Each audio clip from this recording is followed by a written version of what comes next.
Strike three, shouted umpire Billy Golden in his bugling baritone in the bottom of the first half of the third inning at tiny Admiral Fetterman Field in Pensacola, Florida, where the Pensacola Blue Wahoos, the Double-A affiliate of the Miami Marlins, play.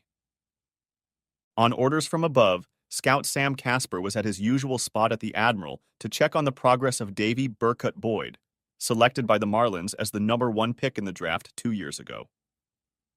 It was the Scouts' second trip to Pensacola this season.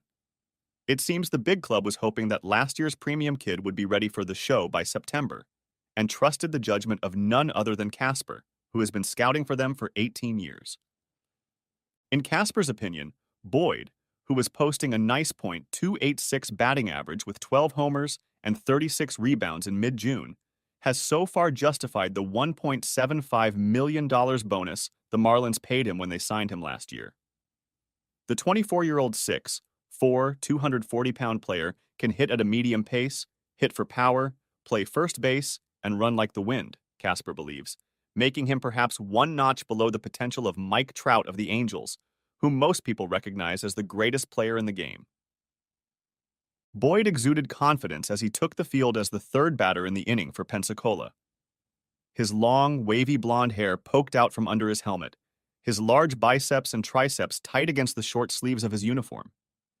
Almost all the women in the tiny gym straightened up and paid more attention to the batter. Attendance at the house was at an all-time high this year, especially among the women. Casper took out a notebook and pen to record the match and his observations of it. He was probably the only man in the park who paid more attention to the batter than the women. With the bases empty and one out, Boyd brought the count to a close and then threw a 96 miles per hour fastball over the wall in left field. The auditorium exploded with cheers. Casper, grinning from ear to ear, was furiously writing something. It was on his recommendation that the Marlins selected Boyd. Later in the game, Boyd made another run-scoring play, and the Blue Wahoos won 4-2. Casper made a few more notes in his notebook and then headed to the Wahoos locker room to talk to Boyd and the Wahoos manager. Alyssa Graber and Tracy Strickland sat at a corner table in the upscale La Scala restaurant, eating a slice of cheesecake each and washing it down with a shot of Galliano. The two 30-year-olds were well-dressed and seemed to fit in quite well with their surroundings. Davy Boyd and Arturo Gonzalez were completely out of place as soon as they entered the restaurant. They had come into the restaurant to celebrate a victory from the day and were shown to a table in the center of the restaurant. "Oh, I'll take that blonde specimen over there," Tracy said, pointing to Davy. Alyssa followed as Tracy shifted her gaze to a couple of ballplayers. "Oh, please. The two of them probably haven't read a book since Sally, Dick, and Jane." $10 says they both order burgers, Alyssa said. "It's a deal. Do you know them?" asked Tracy. "All I know is that they're two members of the local baseball team. Your fantastic boy is their bonus baby. We have a big deal to sign." Handsome and rich. That's always a good combination," Tracy said, and a slow smile spread across her face as the pair of athletes looked at the women. "Doesn't it bother you that they might be young enough to be our younger brothers?" asked Alyssa. "I don't want to buy it, just rent it for a while," said Tracy, flashing her perfect white teeth in the direction of the players. "Would you look at that?" turned Davy to Arturo. "A couple of cuties just waiting for company." Davy, as a player with a big contract and a bonus, shopped as he usually did when he went out with his teammates. He beckoned to the waitress and asked her to bring 2 more drinks to the women at the corner table. "Did you know that both of these women are married, and the one with the shorter hair is the wife of Mayor Richard Strickland?" the waitress asked. "That's all right," Davy replied. "I just want to buy them a drink, not rent for the evening." The waitress smiled and did as she was asked. The players watched the waitress deliver the drinks and then tipped their shot glasses toward the women. The women tipped their drinks back. The players ate their hamburgers as they watched the women talk. "Damn, boy, aren't you already entertaining that pretty blonde?" asked Arturo. "What's your point, Artie? We're friends, not married. Besides, there's nothing better than a married woman. I teach Blondie how to have fun, but I bet these blondes can teach us how to have fun." My hat's off to you, Professor. Both players chuckled. Alyssa was the wife of a banker. She was 36 years old. Her partner at the table was 35. By the way, you owe me $10, Alyssa remarked. The players finished their burgers, then approached the women's table. Would you like some company for a while? Davy asked Davy. Who do you have in mind? Asked Tracy cheekily. Davy didn't have time to answer. He was a seasoned pro at dealing with women and recognized Tracy's reaction as the first salvo. He decided Arturo could be calmer. Well, since you're the feisty one, I thought to myself, Arturo is more of a gentleman. I think he would be good company for your friend. My name is Davy, by the way. Arturo and I play for the Blue Wahoos, the Double-A baseball team in town. I'm Tracy, and my friend's name is Alyssa. I think we can have a little conversation about something intelligent if you can handle it. Arturo seems like he can handle it. Maybe he can cover for both of you. Whoa. Ouch, Davy said. The four enjoyed each other's company, taking a second drink and sitting around for about 2 hours. Before they parted ways, Davy asked for and received Tracy's phone number. Did you really just give him your number? Alyssa asked incredulously. Incredulously asked Alyssa. You do remember you're a married woman, right? A little flirting, maybe a little more. Never hurt anyone. I can see he's a player. I'll just play along with him a little, Tracy laughed. As long as you know what you're doing, Alyssa commented. Heading the other way, Arturo asked Davy, Are you kicking Blondie to the curb? What makes you think I'd do something so stupid? Replied Davy. Blondie and Tracy don't run in the same circles. As long as you know what you're doing, said Arturo. Blondie, as the two Wahoo players called her, was actually a 20-year-old Pensacola native named Jenna Wyatt. She showed up outside the team's locker room after the first game, and she and Davy haven't parted ways since. Jenna was hardly an innocent townie. Although she had only been out of high school for 2 years, her number was already double digits. She was young and not shy about pursuing what she wanted. At the moment, she needed a baseball player. Jenna was waiting for Davy the day after the game. They left the park and headed to the house Davy was renting, stopping for pizza. After dealing with the pizza and having a couple beers each, Davy and Jenna retreated to the master bedroom where there was a queen-sized bed. That's where they got down to it. Tracy didn't recognize the number that popped up on her phone's display at first. Then she remembered that she had given her number to that young ball player 4 days ago. She giggled loudly. She didn't think he would actually call, since he knew she was married. He's either incredibly brazen or incredibly stupid, she thought, as she hit the answer button. Davy, how are you doing? Tracy replied in her sweetest tone. Very well, Tracy. I was just sitting in my room thinking about tonight's game when you came to my mind, and I decided to call. Are you home or on the road? Asked Tracy, catching Davy off guard as to what she even knew about road trips. From their conversation yesterday, Davy had gotten the impression that she knew very little about the sport, and was even less interested in it. We're in Birmingham. We'll be back home in a few days. I was hoping that on Thursday night, if you don't have anything to do, we could have a quick bite to eat and a drink. You can bring hubby if you want. I'd love to meet the mayor. I've never officially met him before. I bet you two are quite the power couple. Tracy caught the note of sarcasm in Davy's voice. She knew he didn't want her husband to join them, but was amazed that Davy had the sense to play the game. Tracy was intrigued. He has a council meeting on Thursday night, but I'd love to join you, young man, Tracy replied, inserting ID as a way of running the game.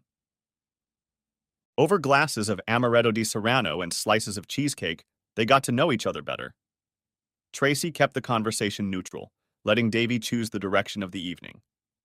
He waited about 20 minutes before turning the conversation to more intimate topics. You are a beautiful woman. Does your husband mind that you sometimes meet men for drinks? Asked Davy. Sometimes I go out with men. Sometimes I meet women. I have a diverse circle of friends. My husband knows that. He also knows he can trust me, even though he knows I'm a bit of a flirt. A little flirtatious? commented Davy. I'd settle for a little flirting. How far does that flirting go? How far would you want it to go? Replied Tracy. A smirk slowly spread across Davy's face. He stretched both arms across the table. Tracy put her hands in his. Evan McComb watched the pretty blonde make her way to the Starbucks counter from a table in the back of the store. He noted the light freckles on the bridge of her nose and the light in her hazel eyes. He also noted that her miniskirt only went halfway down her slender thighs. He knew she came here regularly and waited for her. It took about a month before he worked up the courage to finally speak to her. Nay! He got up from the table and lingered at the door waiting. When she approached, Evan took a step forward and introduced himself to her. Surprised at first, the girl reacted positively to Evan's introduction. She had seen him before in the store and was impressed with his appearance and the way he fit in his suits. They walked back to the table Evan had left and talked for about 5 minutes, after which Jenna said she had to get back to work. Evan handed the girl his phone to put her number in his contacts. Evan practically floated back to his job as an accountant. His co-workers noted that the usually unimpressive accountant seemed to hum as he moved around the office. Around 4 in the afternoon, Evan's boss, Phil Cunningham, walked into his office and asked if he had won the lottery. Today I got the phone number of the future Mrs. Evan McComb, stated Evan. Phil had been Evan's boss for 2 years now. He liked the young man, but he had never known him to speak so positively about his relationship with a woman, especially when they hadn't even gone on a date yet. Evan called Jenna the next day. They had arranged to have dinner at one of Evan's favorite seafood restaurants the following Saturday night. Evan ahed when Jenna opened her apartment door in her version of a black dress. So can I take that as a sign of approval, or are you having an asthma attack? Offered Jenna. It's definitely a sound of approval. But now I'm worried because I didn't bring a baseball bat with me to fight off the guys hitting on you. Jenna giggled, and Evan was sure it was the most beautiful sound he'd ever heard. They had a lovely dinner and a great conversation. Naturally, throughout the evening, Jenna compared Evan to Davy. While Davy won in most physical aspects, Jenna found that Evan was far from a troll, and she had to admit to herself that she seemed to match him on a much higher level than she did Davy. Nevertheless, she and Evan hadn't talked about their acquaintanceship since this was only their first date. They might have to discuss it sometime in the future, but right now they were just enjoying each other's company. The evening ended with a chaste kiss at Jenna's door. The next evening didn't end with a chaste kiss at Jenna's door. Tracy was pleased with how her relationship with the young athlete was shaping up. He turned out to be more educated and well-read than she had anticipated, and they enjoyed spending time at a nearby museum and the opening of an art exhibit. At the exhibit, they ran into several friends of Tracy and her husband, and Davy was surprised at how calm Tracy was about appearing in public with him. Although Tracy seemed as conservative as her husband, she knew that in another time and place, she might well have been a wilder woman. None of Tracy's friends seemed upset or surprised that she was dating a young athlete, although the pairing was perplexing to the women's husbands. Virtually all of her friends knew that Tracy was a badass flirt, but to her male friends it seemed over the top. Some of them wondered how much her husband, the mayor, was aware of her latest flirtation. In fact, Mayor Richard Strickland knew next to nothing about his wife's latest adventures. Despite her tendency to take flirting too far for his taste, he always trusted his wife to draw a line in the sand at the right moment. For the first 11 years of their marriage, Tracy had been the well-meaning wife of a prosperous attorney, and a little over 2 years ago, the attorney had decided he needed to become mayor of the small town in which they lived. At 41, Richard was 6 years older than his wife, but, like her, looked younger. His short brown hair showed no signs of graying, and regular gym sessions gave him a trim and somewhat muscular physique. By all accounts, he was a good-looking man, although he fell short of his beautiful wife. There was little competition in the fall election, with Richard receiving about 2/3 of the vote. Most of his constituents seemed confident that he would bring the same solid work ethic to the job of mayor that he had brought to his career as a lawyer. Like most mayors, Richard had a lot of meetings, and he probably hadn't spent this much time at work since he started his law firm career. Some of his friends wondered if he was spending too much time on the mayoralty to the detriment of his marriage, especially when they saw Tracy on a date with Davy. Tracy was the executive director of a nonprofit organization in town. Her job only took up 30 hours a week, which allowed her to have a free social life and still be present in the community. It was not uncommon for Tracy to have lunch each week in the presence of some influential business leaders. In recent weeks, Tracy and Davy had begun exchanging light kisses in public. Tracy had noticed that this was hardly surprising in some companies. She realized that it was only a matter of time before Davy became her first lover. Although she admitted to herself that she knew it was wrong, her growing lust for the young man overwhelmed her guilt. Although deep down she truly loved her husband, lustful feelings made her feel it was her duty to do so. Jenna felt no guilt after the couple had just engaged in it for the first time. Mayor Richard Strickland and 3 other men sat in a dark corner of the city's only upscale Hungarian restaurant. They were working out the details of financing for a distribution center they were going to open in the city. The distribution center could potentially bring several hundred jobs and tax revenue to the city. He needed to stay extremely focused for the meeting. His focus waned a bit, however, when he saw his wife, accompanied by the city's baseball star Double A, slip into the restaurant and be escorted to a table in another part of the diner. And that pretty boy is a big son of a bitch, the mayor thought to himself. She's getting more and more brazen lately. He gave himself another 5 seconds to mull over what he'd seen, then tuned back into the meeting.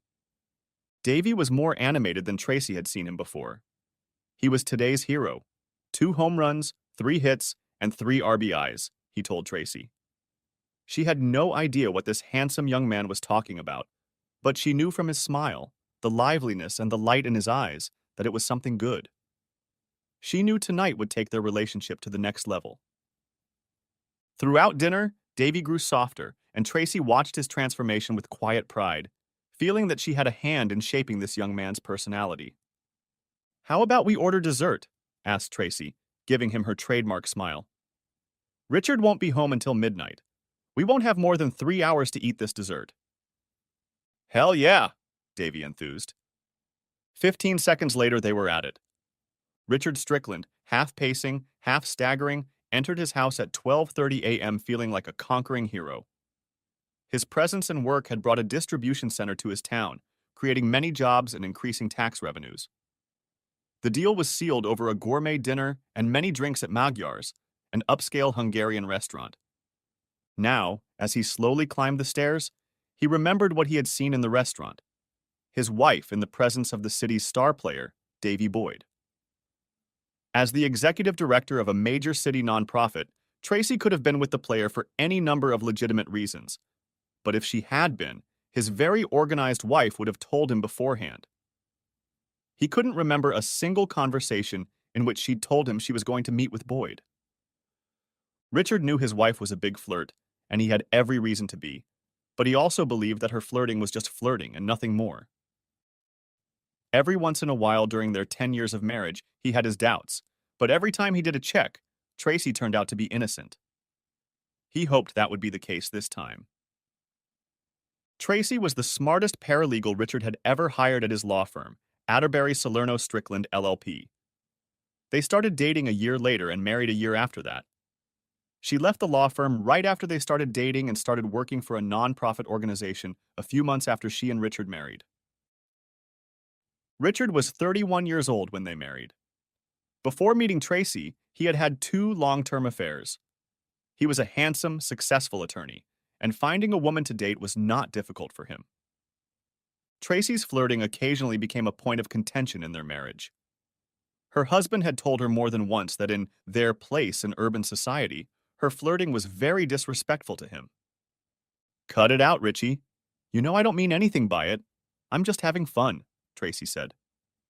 "Please think about my feelings sometimes, Tracy," Richard replied. Richard slowly undressed in the darkness of the bedroom so as not to wake his wife. He slowly climbed under the covers and snuggled up to Tracy, first smelling her skin and then her hair. The smell of soap and shampoo was still strong, meaning she had showered before going to bed. Since Tracy didn't usually shower before bed, Richard realized that his wife was no longer alone. He turned in bed so that his back was to his wife. A tear leaked from his eyes as he drifted into sleep. "So who are you dating now, girlfriend?" asked Sheila Williamson to her longtime friend Jenna Wyatt as they finished lunch. Jenna blushed thickly as she pondered whether or not she should tell her friend the truth about dating two guys on a regular basis. She wondered why she felt guilty about it, since neither she nor either man had discussed an exclusive relationship. Perhaps it was the fact that Shayla had known her long enough to realize that in her 20s, Jenna was far from a virgin. Shayla saw the deep blush and realized what it meant. "So I guess it's not a matter of who, but how much," Shayla giggled. "Come on, spit it out." Jenna looked at the floor before turning to face her friend. She told her about Davy and Evan. "Wait, you're dating that handsome soccer player? How's that?" asked Sheila. "He's just like you see him," replied Jenna.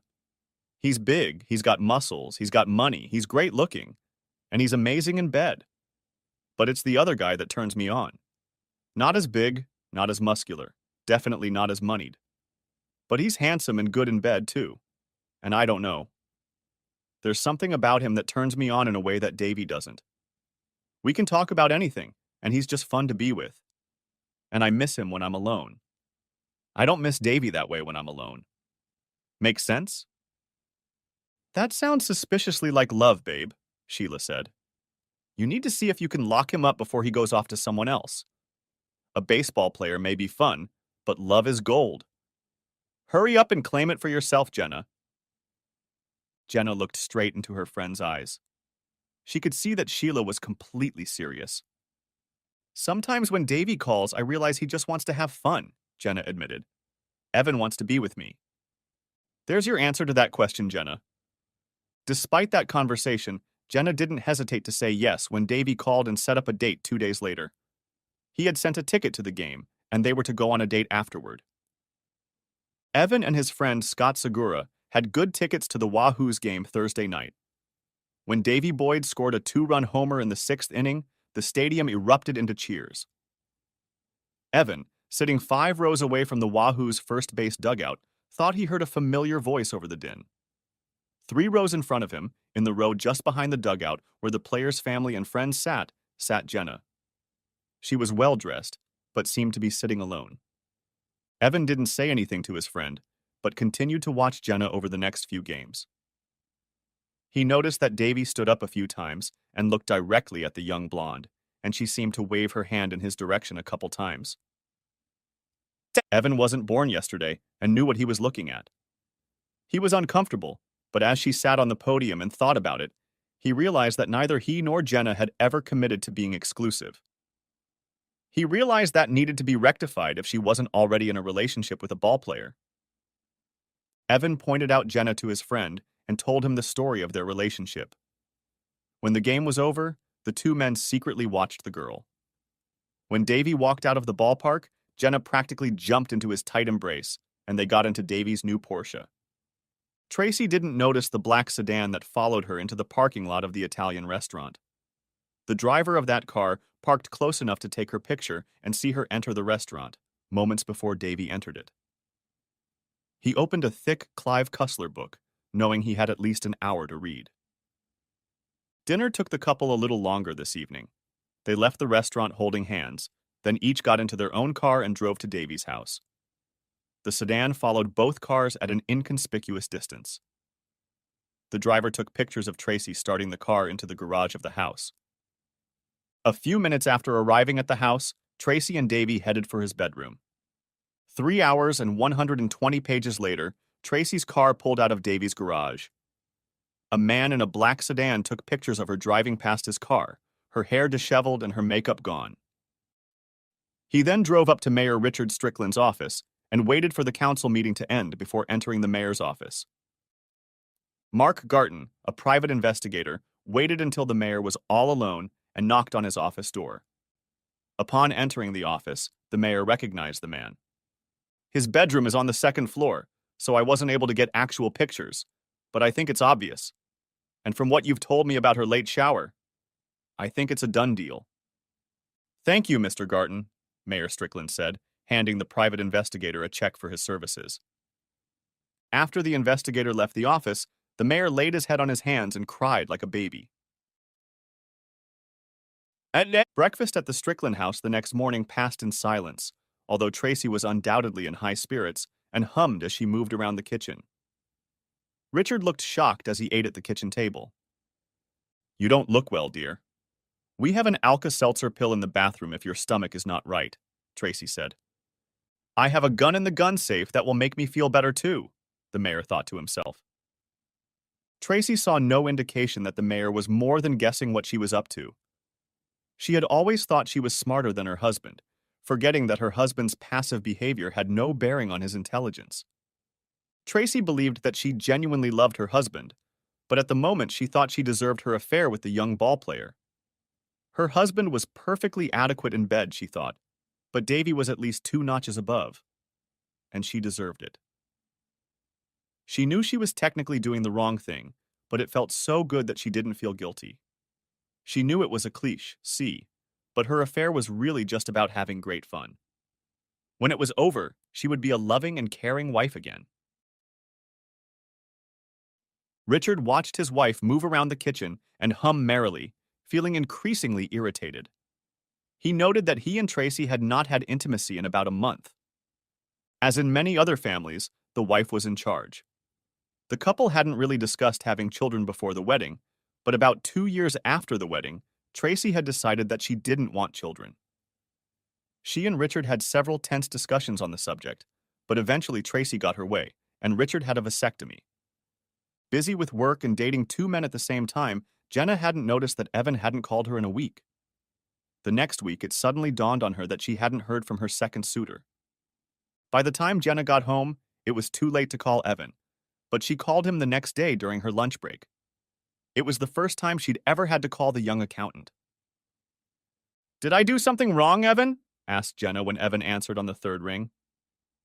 Evan carefully weighed 2 possible options. Tell Jenna that he knew she was dating Davy, or just forget about the relationship. For 10 seconds, there was silence on the line. Jenna, I know you're dating both that star baseball player and me. I know we've never talked about exclusivity, but I can't get over the fact that you're dating, and I'm sure sleeping with 2 guys at the same time. I know I don't have his money and I'm not that big of a guy, but I want to be the one and only in your life. I want to find out if there's more between us. On the other end of the wire, Jenna's eyes widened, though Evan couldn't see them. She hesitated for a second before answering in the affirmative. How about we celebrate our new arrangement this Saturday night? Said Evan. This time, Jenna didn't stutter and quickly chimed in. Yes, yes, yes. A few days later, Davy asked Jenna out on a date. She politely turned him down, saying she was now dating another man exclusively. Well, that's great for you, but it shouldn't concern us, should it? Asked Davy. It's not like we were looking for Brad and Angelina. We were just having fun. Can't that last as long as you're dating this guy? I'm sorry, Davy. Evan's not that kind of guy, Jenna said. And I won't cheat when I make a commitment. I had a good time with you, but I think it's over between us. Well, okay. But if you change your mind, you have my number. Love you, Davy. I hope you have a great career. Sam Casper had the honor of telling Davy about his September call-up to the big leagues by the Miami Marlins. One afternoon in late August, he showed up at Fetterman Field a few minutes before game time. Hey, Bubba, my name is Opportunity, and I'm knocking, Sam said as he approached Davy in the Wahoo's locker room. Really, Mr. K? Said Davy enthusiastically. The older man smiled and nodded. Hell yeah, I answer, shouted Davy as his teammates gathered around to congratulate him. The next day, Davy's call made the local news. Richard Strickland read the newspaper article with interest. He still loved his wife but was unsure of his next steps. He called his former law firm partner, Rick Salerno. A week after Davy was drafted into the Army, Tracy's hormones ran wild. She heard her husband in his office and realized it had been quite some time since they'd been at it. She tried to remember the last time it had happened and concluded that she and Richard hadn't had intimacy since she had started doing it with Davy. She and Richard used to have a vibrant life, Tracy remembered. When had that happened? When was the last time she and Richard had even hugged? Had she really become so detached? For the first time since the affair began, Tracy felt guilty. The young player was short on pitchers in the majors, and he hadn't been in the hot seat enough to pick up a woman yet. "Hey, kid, could you get away for a couple days this weekend?" "I really miss what we had," Davy said when Tracy answered the phone. "Oh my God, Davy, I really missed you." Tracy practically sobbed. "Tell me when and I'll come." That evening, when Richard got home, Tracy told him that she and Alyssa were going to go shopping in Miami for a few days, if that was okay with him. Similar requests from Tracy and approvals from Richard had been made over the years. In this case, however, Richard had in no way expected such a request and tried his best to hide his shock. Was she so desperate for his entertainment that she was willing to assume her husband was completely clueless? Was it really just about having fun? So much for betrayal, Richard wondered. Richard tried to hide the deep breath he needed to take, but then agreed. Tracy had just given him the ultimate answer, he thought. Tracy took a cab from the airport to the apartment Davy was renting. She threw herself into the young man's arms as soon as he opened the door. "Oh, but I have to go to the stadium. It's really important, babe. We'll have dinner when I get back." "I'm so glad you're here," exclaimed Davy. Tracy felt more energized and alive than she had since Davy had first left. Maybe it was the fact that Tracy was waiting for him at the apartment, or maybe it was the first of many great nights to come. But Davy had a couple hits, including his first major league home run, and scored 3 runs. On the way home, he grabbed some Chinese food and practically swung open the door of his apartment. Tracy was lying on the couch drinking wine. He placed the bag of Chinese food on the kitchen table, where it sat for the next 2 hours before a tired Davy and Tracy finally got to it. About the time Davy and Tracy woke up the next morning, Richard was going over his divorce petition. It was simple, 50-50, but Richard was only going to pay alimony for 5 years, on the condition that Tracy would pay her own rent and Davy would not live with her. Richard realized it seemed childish, but it was probably the only win he could get in court. Evan was practically jubilant when he learned that Davy had been reassigned to the major league team for September. He'd completely trusted Jenna when she'd committed herself to him alone, but the fact that Davy no longer lived in town was still a big relief. Jenna, for her part, realized that calling Davy to the team was good for him, but since she had committed herself to Evan, she didn't care that Davy was no longer in town. Davy and Tracy spent the better part of 3 days together, having dinner at several upscale Miami restaurants when Davy wasn't playing ball. Tracy felt the stares of customers at the restaurants, some because of being with Davy, and some because they knew she looked beautiful. She had to admit that life in Miami seemed so much prettier to her than in Pensacola. Tracy felt at ease as the cab pulled up in front of her darkened house. She hoped she wouldn't have to talk to her husband much until the next morning. Richard sat in his darkened living room with a full glass of bourbon and watched the cab passenger pick up her bag from the driver in the driveway. He watched her walk up the 2 steps to the front door of the house, hesitate for a moment, then put the key in the lock and enter the house, completely unaware that her husband was watching her intently. "You had to step up for your boring old husband after having fun with a millionaire stud for 3 days?" asked Richard firmly but calmly. Tracy flinched, not realizing there was someone in the darkened house. I, Tracy stammered, unable to form any coherent sentences. Jumping back a foot, she froze in place, barely making out her husband in the darkness. In addition to being surprised by his presence and accusations, she was also shocked that he had used F-bomb directly at her. He had never used such language to his wife before. "I know exactly what you're thinking," he continued. "How did your stupid cuckold husband find out about your trip? Or your lover at all?" Richard sipped from his glass, and Tracy stared at him in the darkness. Although she and many others considered themselves smarter than her husband, she was caught off guard and at a loss for words. "Don't worry, Alyssa didn't give you away, Richard snorted. I knew you were going alone, but I called her house to confirm. When Glenn picked up the phone, I asked to speak to Alyssa, and he almost fell through the floor trying not to lie to me but to tell me she wasn't there. That's the problem with using a woman with a good and honest husband as a cover. I asked him not to tell Alyssa that I had called so she wouldn't call you to warn you. He felt obligated to keep my secret. Tracy sighed slightly. Since she didn't know exactly how much Richard knew, anything she could say for herself would be imprudent. Silence was the best choice in this case, Tracy knew. Richard knew it too, but the longer she remained silent, the angrier he became. When did you lose respect for me, bitch? When did you stop loving me? Hissed Richard. I never stopped loving you, Richard. It has nothing to do with love. Well, maybe a little, to be honest. Wow. Honesty. What a goddamn concept, shouted Richard to his wife. Richard took another sip of his bourbon. Tracy set her suitcase down and sat back in her chair. Okay if I turn on the light? I want to see you when I talk to you, Tracy said. No, you just want to see my eyes to see if I believe your lies, Richard snapped back. Be careful, bitch. At this point, I know almost everything about your charade. The only thing I don't know is why.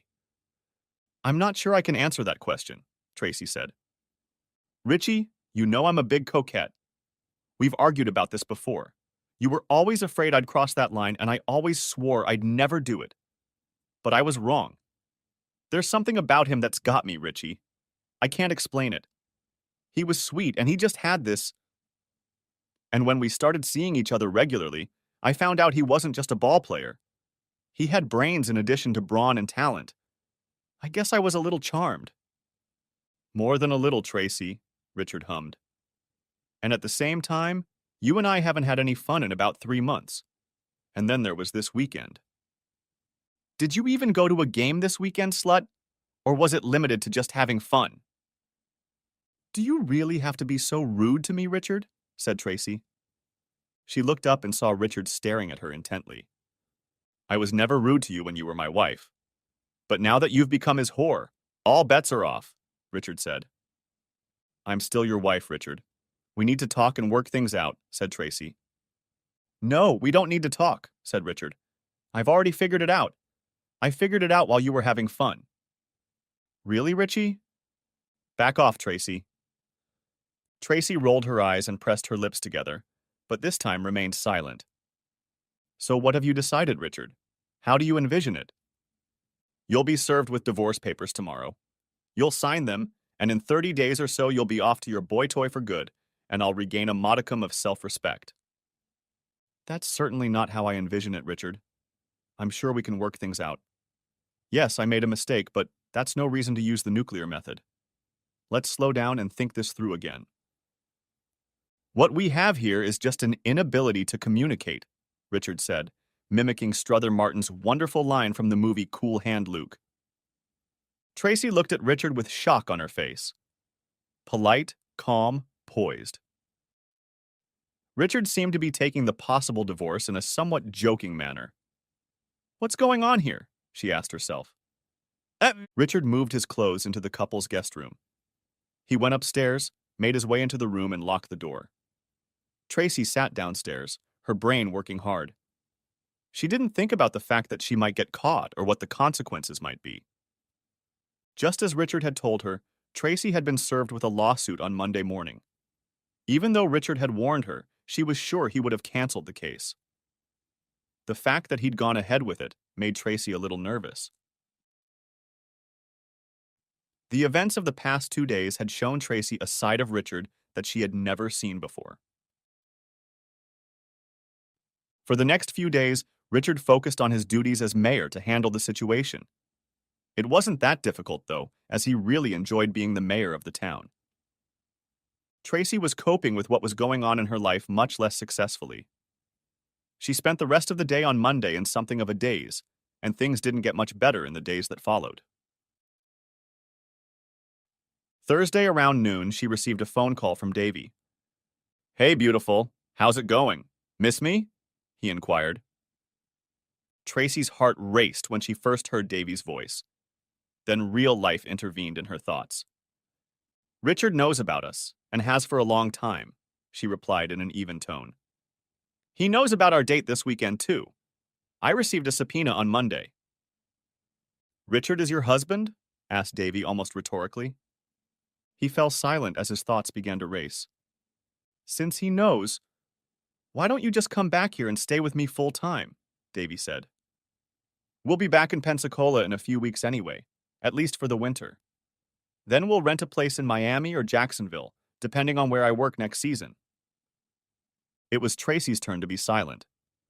Now that's the right answer, she finally said enthusiastically. How about we go back to Miami on Saturday? That's great, babe. I'll see you then. Just text me the details. Tracy put the phone away and sat in silence. It didn't take her a minute to admit to herself that while she still loved her husband, her feelings for Davy had grown so much that she was going to leave Richard for the young ball player. I'm sorry, Richard, she muttered to herself. Richard didn't come home for dinner Thursday night, but Tracy was sitting in the living room in the dark with a glass of wine when he appeared in the doorway around 9 o'clock. She thought the setting was very ironic and smiled to herself when he flinched, recognizing her as she walked through the door. Hi, Tracy, Richard stammered, realizing immediately that he was being set up. Let me get myself a beer and we can talk. Tracy had to admit that her ruse didn't seem to get Richard back on his heels as she thought it would. A minute later, Richard returned to the room with the beer and sat down in a chair, smiling crookedly. The floor is all yours, Tracy, he smirked. Richard's self-assurance made Tracy somewhat nervous. She started to look at the floor, but then realized her husband was looking at her in the dark. I'm going to go back to Miami for a few weeks and stay with Davy. We'll be back in October. That will give you time to sort things out, Tracy said. Are you out of your mind? Shouted Richard. You're telling me you don't want a divorce, but you're going to come back and have fun with this guy for a few more weeks? I'm nobody's cuckold. If you leave, you can stay forever, bitch. Richard jumped up from his chair, poured his beer into the kitchen sink, and raced into the guest room. Tracy smirked behind his back, truly believing she had regained her power. Tracy enjoyed hanging out with Davy when the Marlins played at home, but felt lonely when the Marlins were on the road. Davy socialized with the younger players, all of whom had young wives or girlfriends, and Tracy didn't find much in common with them. Nor did she have much in common with the wives and girlfriends of the older players, who were passionate enough about baseball to understand and appreciate the game, and she was not. Davy and Tracy flew back to Pensacola when the Major League Baseball season ended in early October. The couple returned to Davy's rented home, but after a few days, Tracy decided it was finally time to talk to Richard. She knew Richard would never take her back, but she still traveled to her former home to pick up the belongings and clothes she had left behind. Tracy was surprised when her key no longer worked in any of the doors of the house. She wondered if Richard had thought to change the locks. She ended up having to ring the doorbell. Well, the prodigal whore is back, Richard said as he opened the door. Is this what we're going to do from now on? Tracy asked. Asked Tracy. Absolutely, Richard smiled broadly. And Tracy told Richard that she had come to get the rest of her clothes and things. Richard took her to the garage where a row of trash bags were waiting for her. He opened the garage door and told her to load them herself. She hissed in disgust. Richard grinned and left. 2 weeks later, Tracy was sure she had lost her period. Davy fell silent when Tracy broke the news to him. We can take care of it. I'm sure the team doctors know who the best doctor is to take care of it safely, Davy finally said. Tracy began to cry quietly. I can't do this, she said. I can never do this. It's okay, baby. I've always wanted lots of kids.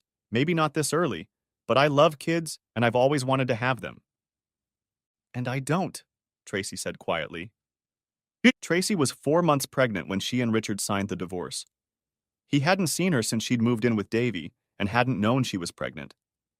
His face expressed shock when he first saw her. A new respect for your lover, Tracy.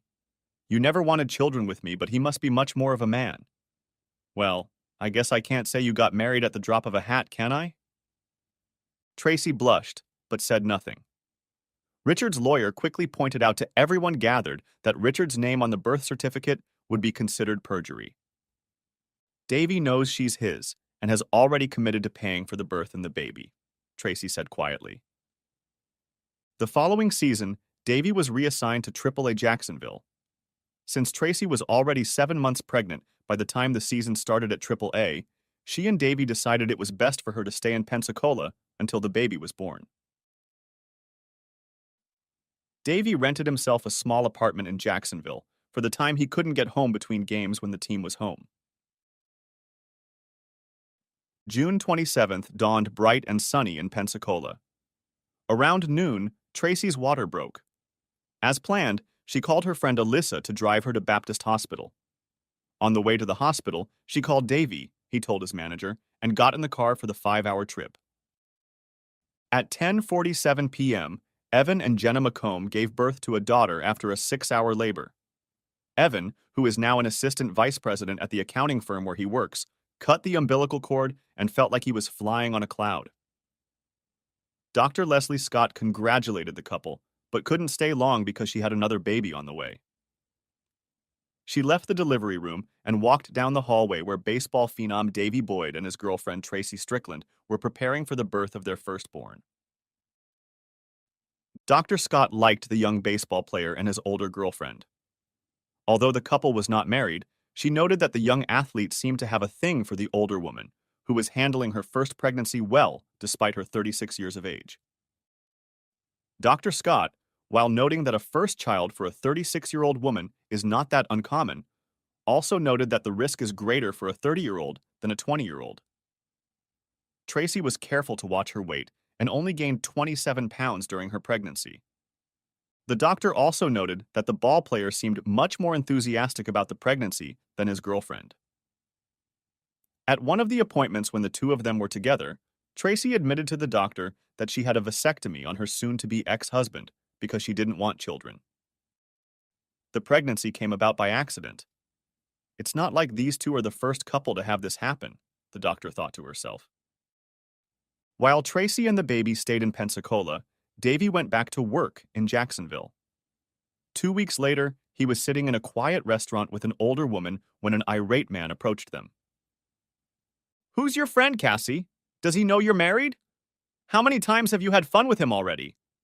he shouted to the couple. The restaurant became quiet. Davy looked at Cassie and vice versa. Cassie stuttered a few times before Davy slid off his chair and moved to face the older man, who looked a few inches and pounds smaller. When the police and ambulance finally arrived at the restaurant, Davy was lying on the floor. His right eye was swollen and beginning to stain. Harrison Walker, a construction worker and husband of Cassie Walker, had cut and bruised knuckles on his left hand. His wife was still sitting at the table sobbing. Davy was still in the hospital when the report of the restaurant incident hit the news. Of course, Marlins management was not happy that one of their high-priced players had suffered a potentially career-threatening eye injury. Tracy wasn't happy about the news either, especially when she heard the story that Davy had been at the restaurant with a married woman. Such a coincidence didn't escape her. "Son of a bitch!" shouted Tracy, addressing no one in particular. The noise woke her infant, who began to cry. No stupid act goes unpunished, the woman thought. Being only human, Richard Strickland couldn't help but smile when he heard about Davy's beating. That said, he felt not an ounce of compassion for his ex-wife and her predicament. She made a bad choice, he thought to himself, slightly twisting a phrase from the movie Indiana Jones and the Temple of Doom. Pensacola police declined to press charges against Harrison Walker, especially since witnesses claimed the fight was started by a ball player. Richard Strickland asked one of his staffers for Harrison's cell phone number, and the mayor called the construction worker, giving the name and phone number of his divorce attorney. He also heartily congratulated the young man on beating the ball player.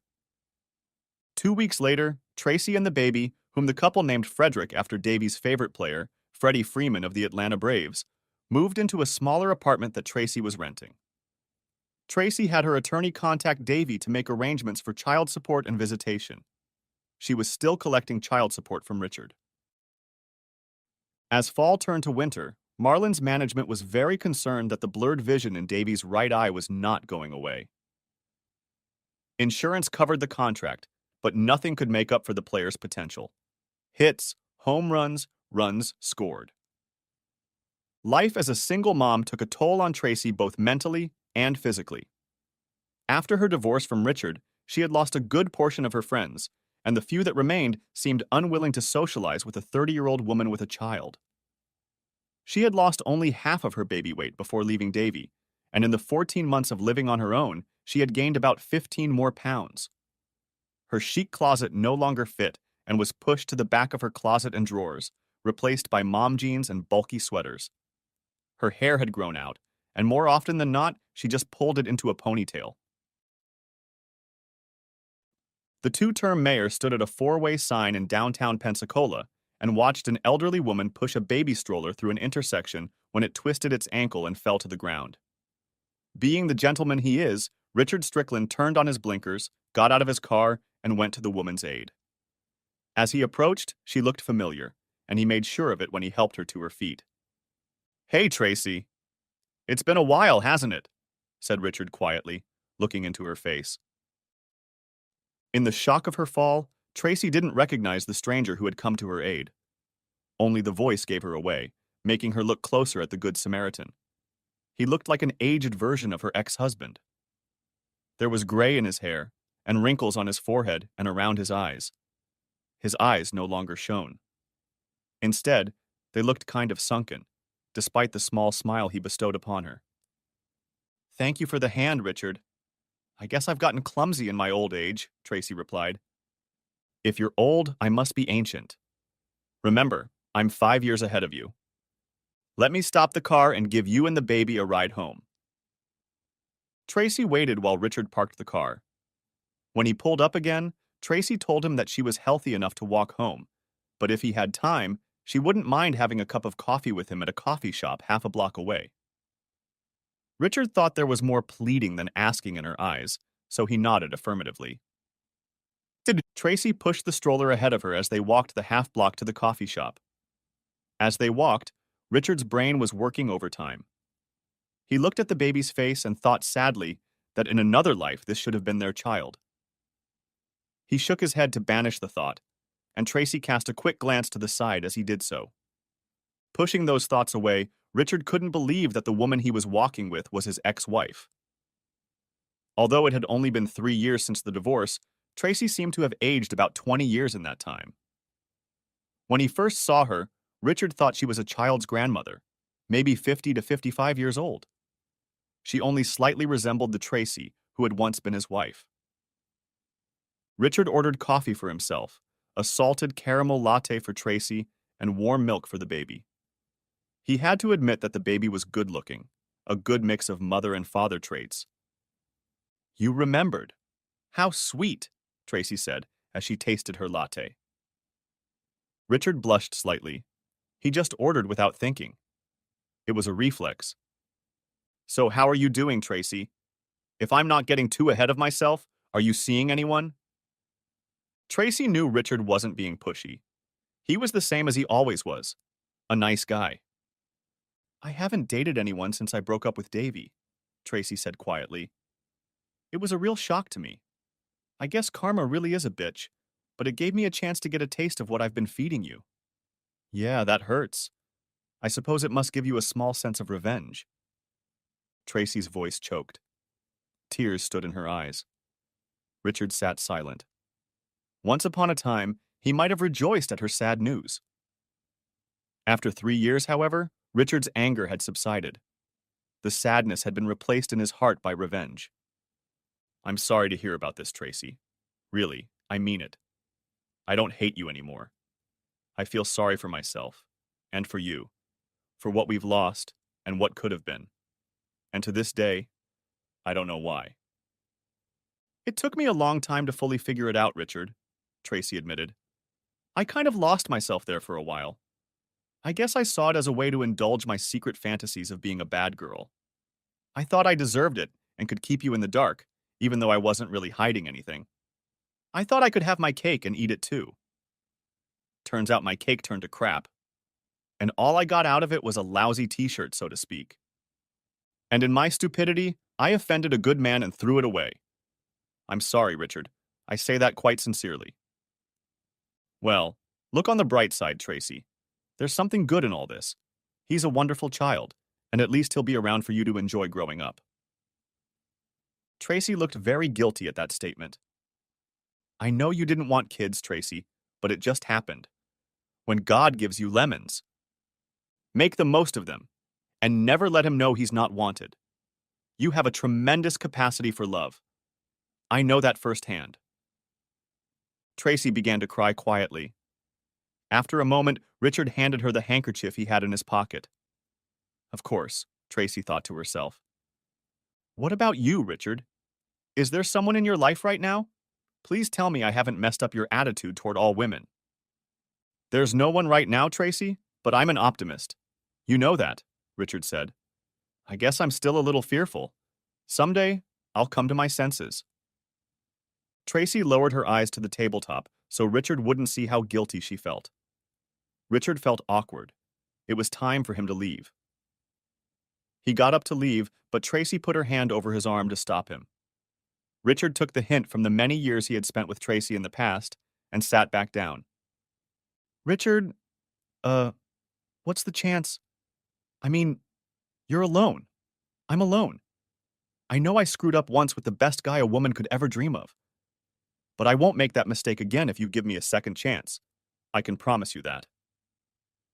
Tracy raised her eyes and looked directly at Richard. He stared into the distance with a millennial stare for 5, maybe 10 seconds before he showed any emotion, and only then furrowed his eyebrows. God, you can't believe how much I loved you, Richard whispered, causing Tracy to lean closer to him. I so wanted to believe that you were just flirting with him when I saw you together in that restaurant. I always knew I wasn't a Greek god, but I truly believed you loved me, maybe even loved me as much as I loved you. I gave up the chance to have children. I really wanted children. You knew that. But I gave it up because I loved you. And you betrayed my love, betrayed my trust. And to top it all off, you had a baby. A baby. With that goddamn ball player. I may not be angry anymore, but forgive and forget? Not in this life, baby. Richard got up and walked away. The end. Thanks for watching. I hope you enjoyed it. So subscribe to my channel and watch the next video. Laura and Pete sat in the departure lounge of Flight 3425 to Bali, holding hands. After all the preparations, it was nice to finally go through all the formalities. Laura closed her eyes. It was very early after a late night of sex. She needed this vacation. It was going to be a long year. Yes, 2 weeks of sun and sex. Just what the doctor ordered. Pete let go of her hand to pull his phone out of his pocket when he heard the message tone. That reminds me, Laura, don't forget to put your phone in airplane mode. I didn't bring my phone with me. Pete was distracted, looking at the screen of his phone. Laura was admiring his face when she saw it tense. What's the matter, Pete? Pete nervously handed over the receiver and she read, Peter Auer, just touch that woman and you'll regret it for the rest of your life. God, Pete, you're a fool! You must have warned your wife, she knows. Laura joined Pete, looking around at all the visible faces in the lounge area. Impossible, Laura. I packed everything last night when she was in bed and put the suitcases right in the car. She almost killed me with sex when I finally got to bed, and this morning she kissed me. It can't be her. Must have gotten the wrong number, Pete. No, it mentions my name, see?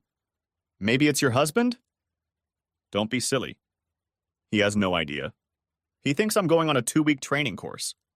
Besides, how would he know your name and number? We've been incredibly careful, absolutely no one knows about us. Whose number is it? I don't recognize anyone. I have some zany friends, and I don't think they'd want to play a prank on me. Tell you what, I'll call Penny and you call your husband. See if anything seems out of the ordinary to them. Laura watched Pete press the speed dial number. There was no answer, and he left a message saying that he missed her already. Pete hung up the phone and looked at Laura puzzled. Are you going to call your husband? I didn't bring my phone with me. You can use mine. Laura started to reach for the proffered phone, but then they both realized how stupid it was. For the first time, Laura began to regret the decision. Further conversation was interrupted by the call to board the plane. They stood in line together, but they were no longer comfortable holding hands in public. Laura noticed Pete scanning the passengers looking for familiar faces. Laura was vaguely amused by this. He continued his search as they walked to their seats. They took their assigned seats, and once seated, Laura intertwined her arm with his and rested her head on his shoulder. "Why didn't you bring your phone with you, Laura?" "It's all part of my cunning plan. You'll be proud of me for it. I'll show you once we're in the air." Half an hour later, the plane gained altitude, and Laura pulled her laptop out of her bag. She started it up and went to a Word document. "I have invested in our future, lover. When my husband goes to bed tonight, he will find a letter from me. If he doesn't agree with what it says, we will lose nothing, and if he does, this trip will just be the beginning of a new life for both of us. Here is a copy." She handed the computer to Pete. "My dear husband, I love you and only you, and have loved you since we met 25 years ago. I look forward to spending the next 25 years or more with you. It is what I have always wanted and what I still truly desire. I love you more and more each day, and have happily devoted my life to taking care of you and our wonderful children. With the exception of some visits to friends, I have asked for almost nothing for myself. I know that you love me and always want me to be happy and satisfied. Since we love each other, I want to propose to you. I have purposely approached it in such a way that you have 2 whole weeks to think about my idea. If we were to do it face to face, there would be a great danger of you becoming macho to me and saying something that we might not be able to get past. I can't take that risk. It's the same reason I left my phone there, so you can't contact me for the entire 2 weeks. I'm not on a work course and no one there knows where I am, so don't waste your time trying to contact me. Darling, you are a wonderful lover and I never tire of being in your arms. However, I miss arousing sex with other people so much that I risk incurring your wrath by doing what I do. Before you get too angry, just keep things in context. I'm going away for 2 weeks with a friend from work. I have never been unfaithful to you, and without your full blessing, I never will be. I propose the following. With your blessing, I would like to have sex with other men. I feel that my needs have grown to the point that one man, even one as talented as you, will not be able to fulfill them. It will never be someone you know, and I promise to always be discreet. In fact, I will be so discreet that you won't even know when or where unless you want me to. At the slightest hint that anyone we know suspects what I am up to, I will stop immediately. You will always have me whenever you want me, and nothing about that will change.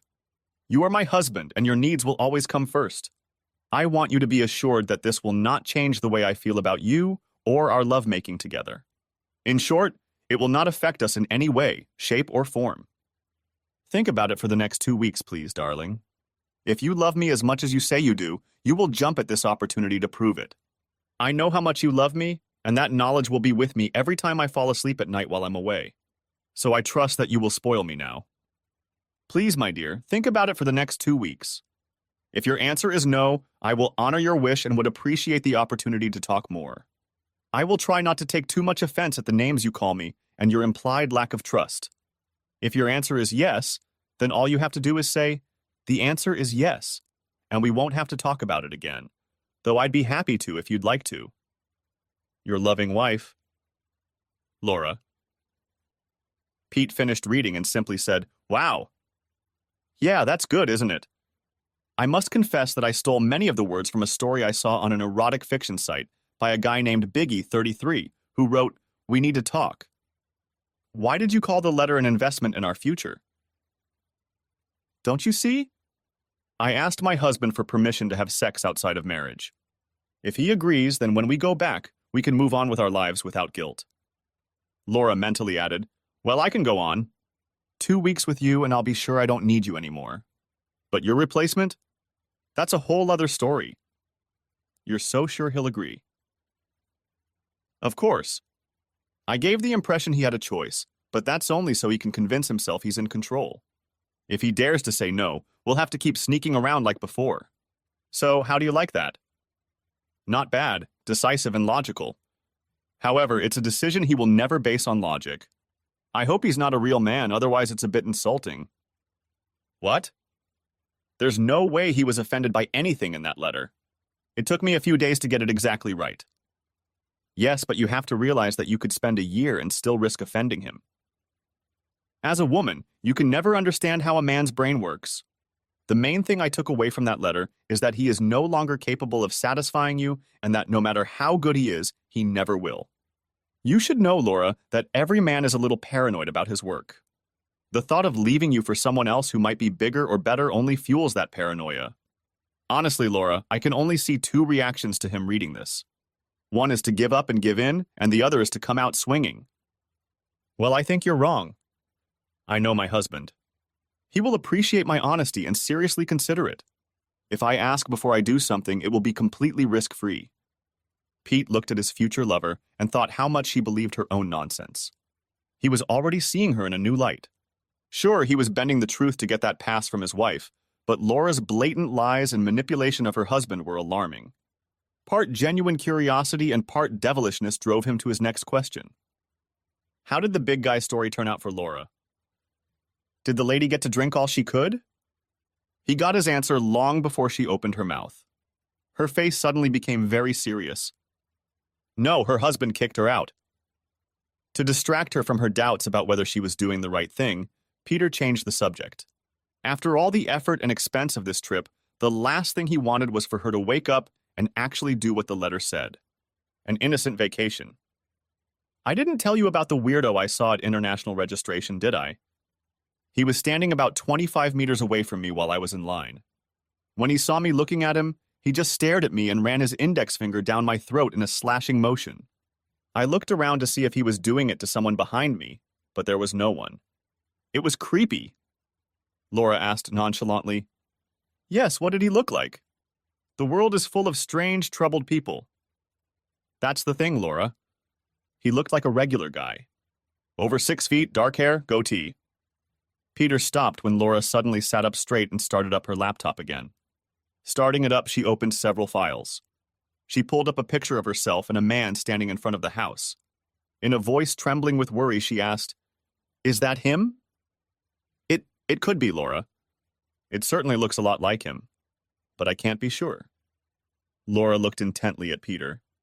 Did he have an incentive to lie to her? Was he afraid that if she was sure her husband had figured out their game, she would become unavailable to him for the next fortnight? For the first time, it occurred to Laura that Peter was a man who was willing to cheat on his wife and therefore fundamentally untrustworthy.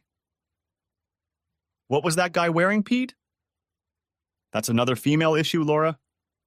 Guys don't notice what other guys are wearing. Didn't you say he dropped you off at the domestic terminal? Yeah, that's him. I convinced him to just drop me off and leave. When I saw him leaving, I took the bus to the international terminal. So he'd have to go back to his car, drive to the international terminal and park, and then find out who to chase in the check-in line. Pretty unlikely, Laura. I think it's more likely that it was just a random psycho. He knew he had to distract Laura, who looked far from convinced. Is that your house in the picture, Laura? Laura, who also wanted a distraction and was used to people complimenting her about her house, went on autopilot. Yes, it is. It's nice, isn't it? We bought a plot on the beach as an investment. It's very steep and narrow.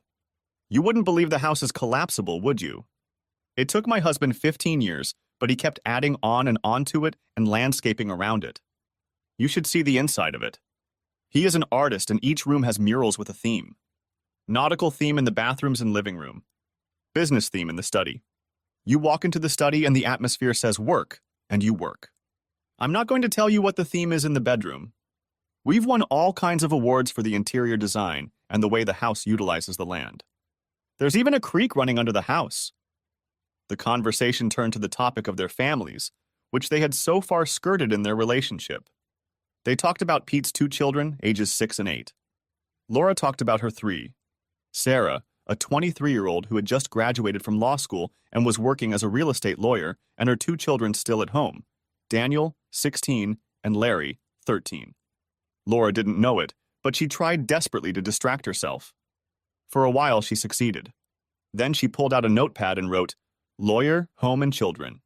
Not knowing if her husband was following her, she couldn't make any plans for him.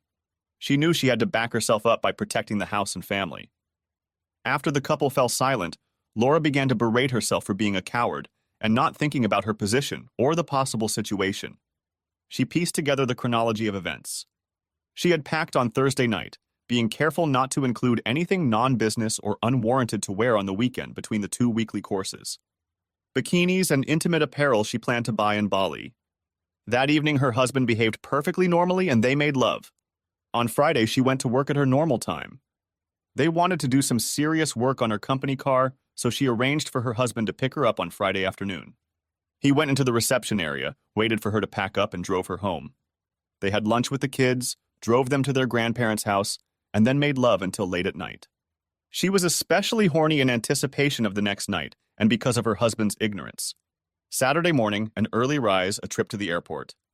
Laura remembered how nervous she'd been when she'd suggested her husband just take her bags to the check-in line and leave them.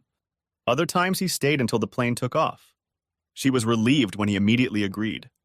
She'd watched him all the way to the parking lot and then waited for his car to pull away. Now his impatience to leave took on a darker meaning. She compared his behavior last night and today to her careful planning. Hell, no one from her job knew anything except that she'd taken annual leave, and her husband didn't know anyone from her job at all. He had no way of knowing what she was planning. The text message that came to Pete's phone was a prank call from a friend. The guy staring at him in the check-in area was a random psycho. Relax, Laura. What would be the consequences if he found out? She'd lied to him about her destination, so what? The letter said she was traveling with a friend from work, but didn't specify if it was a man or a woman. She didn't realize she'd closed her eyes until they opened.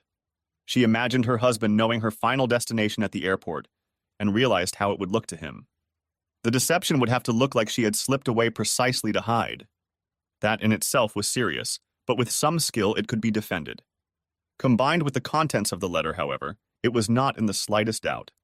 Laura used the rest of the flight to cover whatever she could. The first priority was to destroy the letter lying under a pillow 2,500 kilometers from her ass. The second priority was to convince herself that she was worrying too much about nothing. Laura, always ready to anticipate every contingency, wrote a long letter to Sarah, knowing she couldn't send it before Bali. In it, she begged her daughter to go to her house and do two things. The first was to take possession of her phone and switch it to Pete's number. She reasoned that she was embarrassed to tell anyone that she had forgotten it, and she had bought a prepaid phone for the trip. The second task was to retrieve the letter from under her father's pillow. She begged not to read it as it was deeply personal, written between husband and wife. Mother and daughter were very close, so she knew she could trust her to not only follow the instructions, but to be discreet about it. As an addendum, Laura asked Sarah to acknowledge receipt of the letter and to further notify her that she had done what she had been asked to do. As soon as Pete and Laura got off the plane at Denpasar Airport, Laura sent an email and then, figuring her husband wouldn't check the caller ID, called him from Pete's phone. None of her calls were answered then or during the hour it took to get through customs and get to their hotel. This had never happened before, and alarm bells were ringing in her head. Just before the cab pulled up to the hotel, Sarah called Pete's phone and confirmed that she had done as requested. Laura managed to dodge a few questions about what was going on. When Sarah asked if her father was okay, her answer horrified her mother. Her father had called to say that he had some things to think about and that he was taking the other children to his cabin in the country. Sarah was going to join them that evening. Laura asked her husband what he intended to do this weekend, and the answer, of course, did not include the cabin. Worse, the cabin was isolated from all 21st century modes of communication. Laura was so confused that she let her daughter make the call without further question. Chapter 2. Laura's husband has just cooked a barbecue dinner for his 3 children at the cottage. They are begging him to take them camping with him to get wallabies for their favorite campfire stew tomorrow. Sarah senses her father has been distracted since she arrived, but doesn't press him. They sit down for a family meeting. Sarah started the conversation. Is it because of Mom, Dad? Yeah, she's been acting weird for months now. Some kind of emotionally withdrawn. And yesterday and this morning I learned some funny things. The sense of horror that gripped the room was only compounded by the father's sigh that completed the statement. They knew him as a strong but jovial man who was rarely serious. They waited. Your mom told me she's going on a 2-week course overseas for work. All 3 children responded that that's exactly what she told them. Yesterday afternoon she asked me to pick her up from work, so I did. Standing in the waiting room, I saw through the office glass that she was talking to a man in his office. Something about the way they were standing or looking at each other didn't seem right. She didn't come out for more than 5 minutes, and I wandered around the reception area. There's a wall hung with pictures of all the high-ranking people in the company. I recognized the guy she was talking to. His name is Peter Auer. I picked up his business card at the front desk. This morning I just couldn't sleep, so I went downstairs. I'm a little embarrassed to admit it, but I looked in your mother's purse. In it I found her passport, and upon looking through it, I discovered a visa stamp for Indonesia dated 3 weeks ago. I remembered seeing her reading a brochure about Bali last month. Their father paused and looked around the room, clearly contemplating what to say. Bali is in Indonesia and is not interstate, it is overseas. I didn't say anything to your mother. It's very serious to accuse someone of cheating without proof, especially someone you love unconditionally. Sarah intervened. We know, Dad. We were raised on your and Mom's values, remember? Never cheat, never lie, always treat everyone with respect until they lose that respect, and then just quietly walk away. Yes. That's why what happened this morning is so hard to understand, let alone talk about. The gloomy atmosphere in the room intensified. They gave my father as much time as he needed to gather his thoughts and decide what to say and how to say it. This morning, your mom asked me to just drop her off at the domestic terminal and leave. She said she was nervous about leaving you home alone for too long. Purely deliberately, I agreed and drove straight to the international terminal. I waited there near the check-in for flights to Bali and saw Mr. Peter Auer checking in. I hid and kept watching. 15 minutes later, your mother showed up and checked in as well. I was too stunned to confront her. Do you think? Yes, Sarah, I think your mother lied to us actually, and went to Bali to have an affair with someone she works with.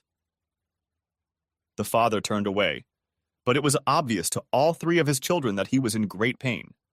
They had never seen the great man cry, and they were willing to pay almost anything they had just to avoid seeing his obvious pain now. One by one, starting with Daniel, they enclosed their father in an embrace.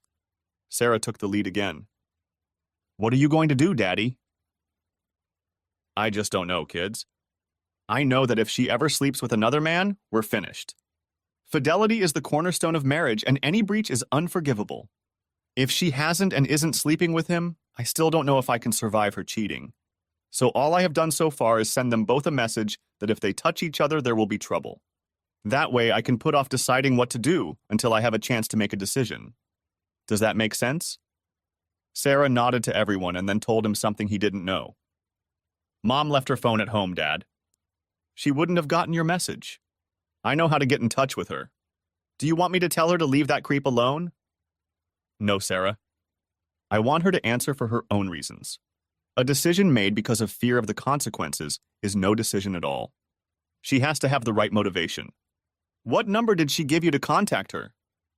Sarah pulled out her phone and opened the long letter from Laura. She read the first 6 digits to her father, and he read the last 4 to her from a business card he pulled from his pocket. By this simple act, all 4 people in the room were convinced of the absolute veracity of his story. There was silence. That's not all, Daddy. Mom asked me to get a letter for you from under the pillow at home. She reached into her bag, pulled out the offending letter, and held it out to him. Everyone waited for him to read it. He objected to reading it aloud once he knew what it said. Young Larry broke the impasse. Dad, this letter is about our family. We have always made all the important decisions as a family. You have to tell us about it. Dave looked at his youngest son and realized he had never felt so proud. Here he was with his siblings at the center of the greatest crisis their family had ever faced, and he was handling it better than his own father. They were all coping. They hugged again, and then Dave started reading. He reread it 3 times, the second 2 times emphasizing the 3rd paragraph. Without the 3rd paragraph, it was a perfectly legitimate request from a wife to her husband, and, if taken at face value, a perfectly mature proposal. However, one sentence in the 3rd paragraph mocked the entire message. I'm going away for 2 weeks with a friend from work. I have never been unfaithful to you, and without your full blessing, I never will be. One proven lie made the rest of the message suspect or just plain wrong. An hour-long mature argument resulted in their mother and wife evaluating motives that were remarkably close to the truth. When other solutions were discarded, an obvious conclusion was reached and a course of action was determined. Depending on the answer to one question, their mother probably no longer deserved to be a member of their family. Dave did his best to stand up for the absent party. Listen, children. If a crime was committed, it was against me as your mom's husband. You mustn't let it affect the way you feel about her. Once again, little Larry answered for everyone. No, Dad. The moment she lied to all of us, she kicked herself out. Dave looked intently at his son. When he saw the protruding chin and serious eyes, he realized that the acorn had fallen not far from the tree. Chapter 3. Laura stunned Pete at the hotel reception desk by asking for a private room on another floor. She had booked it for 2 days, with an option to extend and a request for a right of first refusal if the room was completely full. Pete checked into the hotel and looked questioningly at Laura. He was told to think about it, go to his room, unpack and meet her in the lobby in 2 hours. He embarrassedly complied. They met at the appointed time. Peter didn't waste time thinking about it, but when he saw what Laura was wearing, he decided he wouldn't mind jumping on her bones. They'd been close for a month, but other than kissing and groping, nothing had happened. What's wrong, Laura? Think about it, Peter. We arranged to come here together. You get a message on your phone addressed to you by name, telling you that if you lay a finger on this woman, you will regret it for the rest of your life. This message came shortly after a man who looks like my husband made a threatening gesture in your direction. Are you with me? We drove here and my daughter informed me that my husband has been acting completely different than usual. For the last 3 hours, my husband has not returned my calls, which again is not in his nature. Pete wasn't stupid. He understood what all this could mean, but he didn't see or care what it had to do with him. I think there's an 80% chance my husband knows we're here together. Don't ask me how he found out, I have no idea. I'm 100% sure that if he finds out we slept together, my marriage will be over. That's a price I don't want to pay. If I was 100% sure he knew, I would be on an airplane home by now. If I did, and he doesn't know, how the hell am I going to explain coming back so soon without telling an outright lie? We've been together 25 years. He'll recognize a lie in a second if he's on guard. I'm sorry, Peter, but we're not sleeping together until I get my husband on the phone and convince myself he doesn't know anything. Peter looked visibly disappointed by this statement. Laura realized that he was going to argue about it, so she waved him away. Peter, if you were my husband and you suspected that I had gone on a date with another man, how would you act? Easy, I'd hire a private investigator and get proof. Laura watched logic break through the filters of lust in his head. She was still annoyed that the seriousness of her situation didn't penetrate his thick skull. Did you try calling your wife again after you arrived? It caught his attention. Peter immediately looked around the dark corners of the hall, trying to see the camera. Okay, now you get it. Tonight and tomorrow I will sleep alone in my room. When my husband gets back from scrubbing and is able to call me, we'll work it out. In the meantime, don't come to my room, don't come near me unless it's a public place, and don't touch me. If my husband calls, do not answer or put the phone to voicemail. Find me as fast as you can. These are the numbers he'll be calling from. Now give me a friendly kiss on the cheek and we'll go our separate ways. Peter did as instructed, and then they both retreated to their rooms, looking around for surveillance. If either of them had bothered to look at the phone number that Pete's threat had come from, they would have realized that Laura was 80% already 100% victim. She just didn't know it yet. Chapter 4. 4 days had passed, and the long-awaited trip had not gone according to plan. They had to eat in the hotel restaurant and avoid all physical contact. Laura dragged Peter, protesting, to numerous clothing stores for outfits, and they even went on a day trip together on Tuesday. If they were being followed, it was by professionals. Laura insisted that they spend all their days together in case Dave called. On Monday, Laura bought a discarded cell phone and had Pete practice switching to it in case he got a call. Her stress level only went up a little. The school vacation had arrived, and it was possible that Dave had taken Danielle and Larry to the cottage for more than one weekend. However, Sarah not answering emails was a serious concern. Peter held out until Tuesday evening. He retired early, booked an extra room, got out of his room, made sure no one was following him, and had sex all night with one of the imported Javanese prostitutes. On Wednesday, Laura was so concerned that she stayed in her room all day and did some research on the internet. Research about divorce. Then she emailed her in-home attorney and asked him to confirm her assumptions about the outcome of a hypothetical divorce. She used him to handle all of the family's personal legal matters. She handled all such matters for the family. He responded that while it was not his expertise, he believed her assumptions were correct. 3 times a day, Dave and Sarah made phone calls and went unanswered. The 80% level began to approach 90%. Cut off emotionally from everyone she knew, she felt as lonely as she had ever felt in her life. She sent Sarah an email begging her to contact her. Dave didn't use email. With no response by Friday, Laura decided to secure her future. She asked her lawyer, who had all the necessary authorizations, to lock up the family finances. She transferred ownership of the only remaining vacant piece of land to a trust, with Sarah and herself as trustees. Any of the signatories could access the trust. She transferred the bulk of the family finances into 2 separate trusts in the names of their minor children. Again, there were 2 trustees, but this time both signatures were required. The child in question and another. She wanted the second one to be herself, of course, but the attorney persuaded her to make him the child's legal guardian. It would be more secure that way, he assured her. Of course, the child's signature was useless until he turned 18.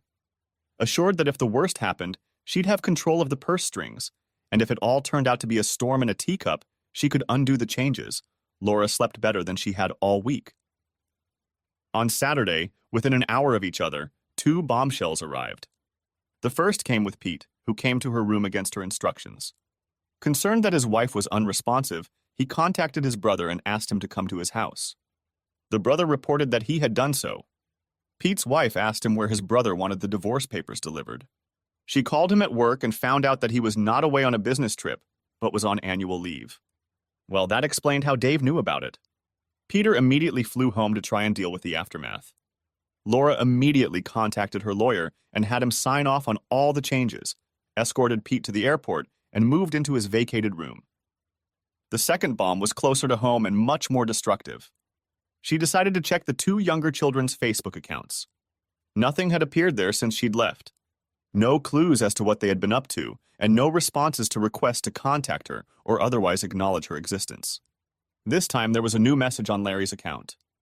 It was announcing to all comers that his mother and father were getting a divorce. "No!" screamed Laura in an empty room, away from her family. What the hell was David doing? Divorce was followed by conversations, arguments, and explanations. Yeah, even sometimes followed by humiliation. Kids? So she was the main breadwinner in the family and worked hard. It was inevitable when Dave dropped out after high school and kept her in college.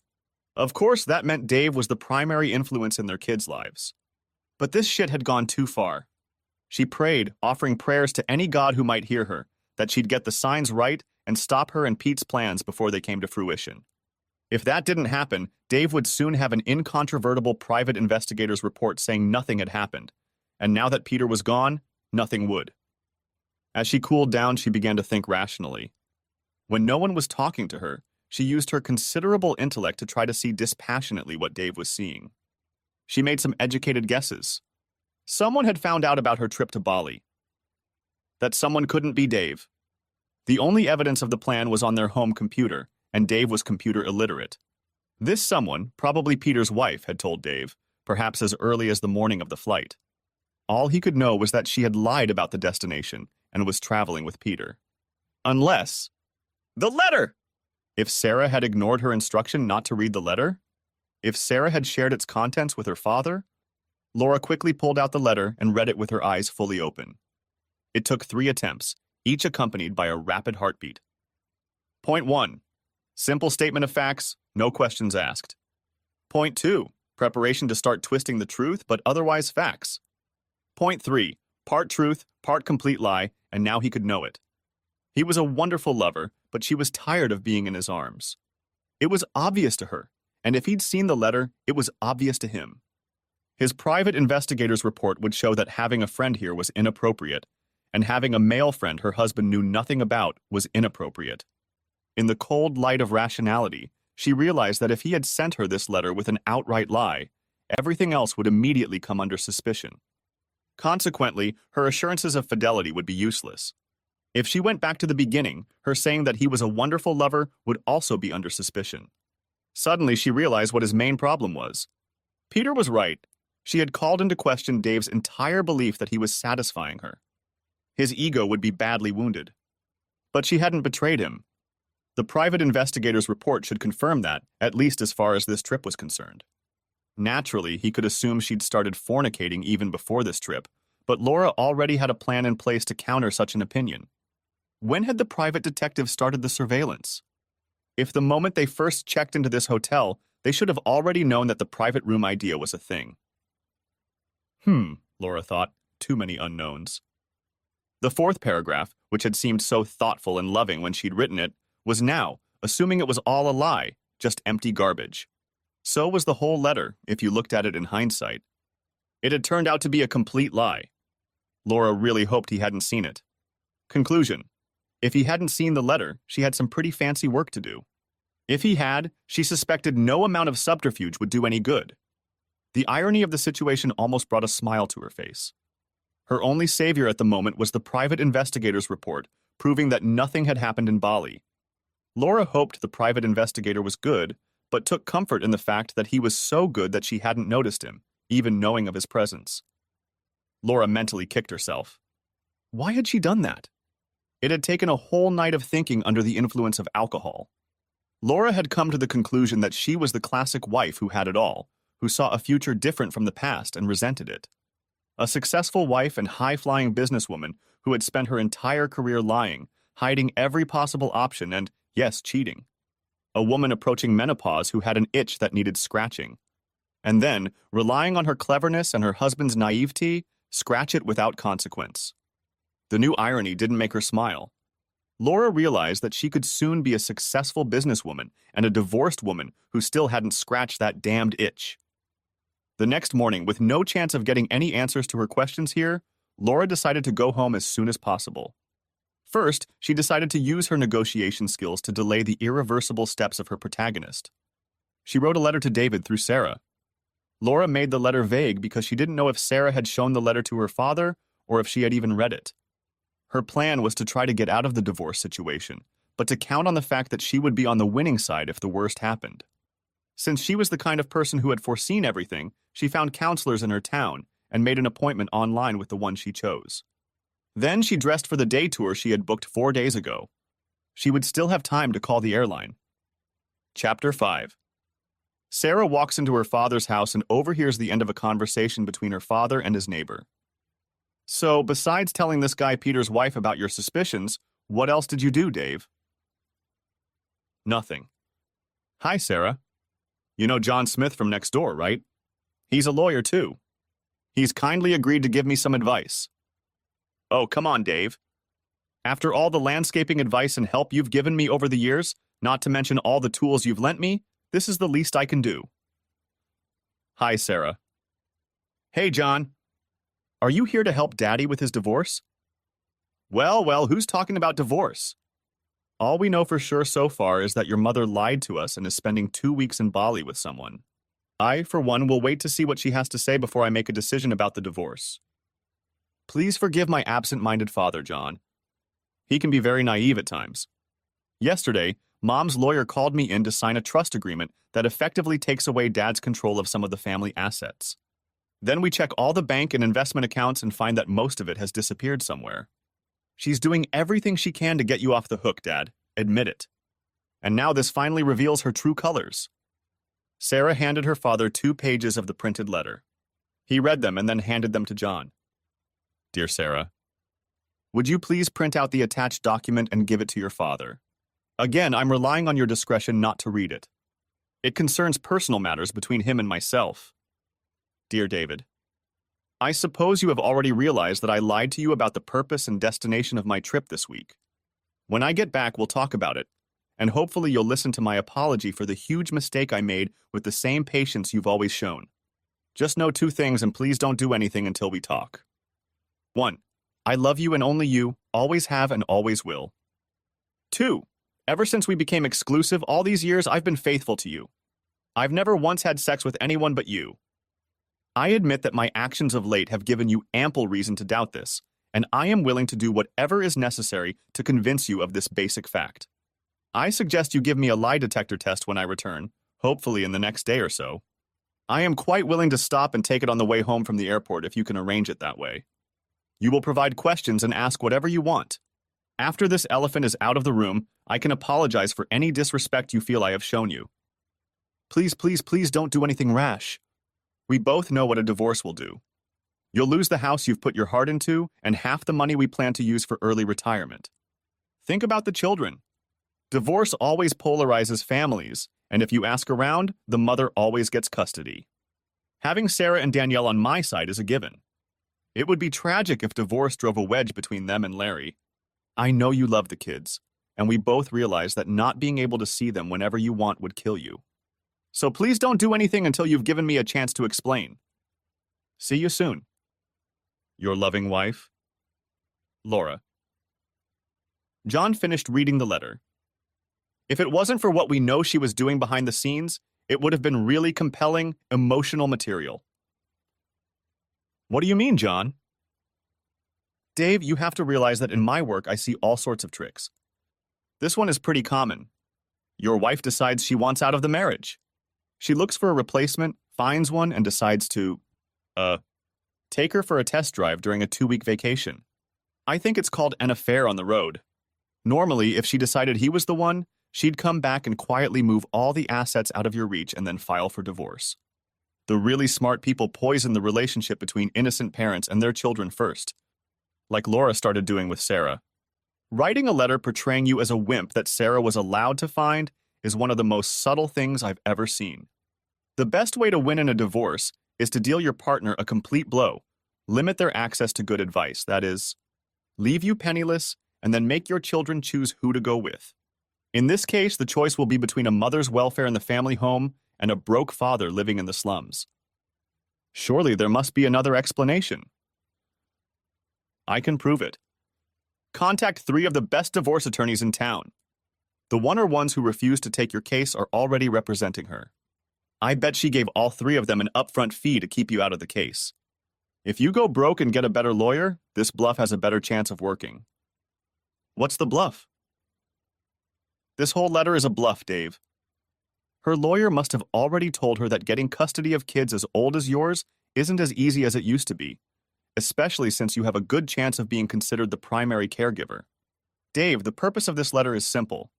She wants you to stop doing anything while she finalizes preparations for the ambush. Her problem is that you found out about her plan before it was fully worked out.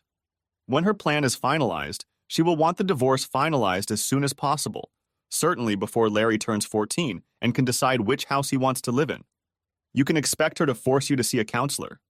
In this country, the courts will only grant a divorce if you have lived apart for 12 months or if a counselor says the marriage is irretrievable. Expect her to pick a counselor and intimidate you. Threats at the end are common for women to instigate divorce these days.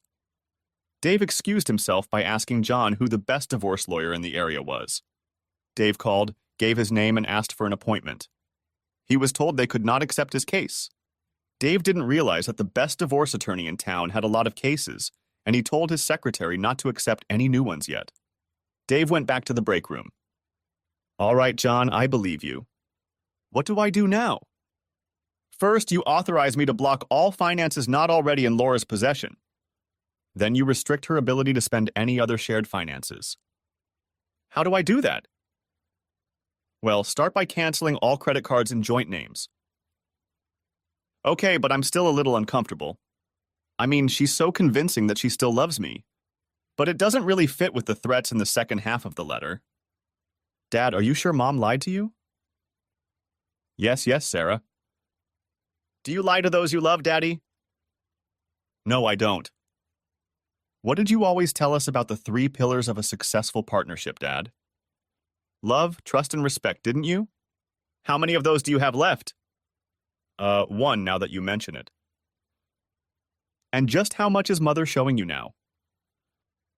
No. Ta-da! Chapter 6. When Laura went to pay a fine for changing her flight date, her 2 credit cards were declined. She rushed to an ATM she had used before. It was refused. She went into emergency planning mode. Hotel and meals had been paid for in advance, so she wouldn't starve to death or be thrown out on the street. She had a few hundred in traveler's checks just in case, but it wouldn't be enough. Since there were no friends at home to borrow money from, the only ones left were her parents. Asking them to wire her money would lead to questions she didn't want to answer at the moment. She quickly sent an email to her lawyer asking what was going on with the bank accounts and then plunged into a boring, no-spending week before her scheduled departure. She wondered how her simple and foolproof plan to scratch an itch could so quickly lead to Dave facing ruin. She knew he would never forgive her infidelity and had knowingly taken the risk, knowing the chances of being caught were astronomical. What could have motivated him to take such drastic action? He suspected that she'd had a fling with another man and already knew that he'd left and nothing had happened. He had no way of knowing about her financial maneuvers. He didn't even know who their financial attorney was. He had always trusted her to take care of such things.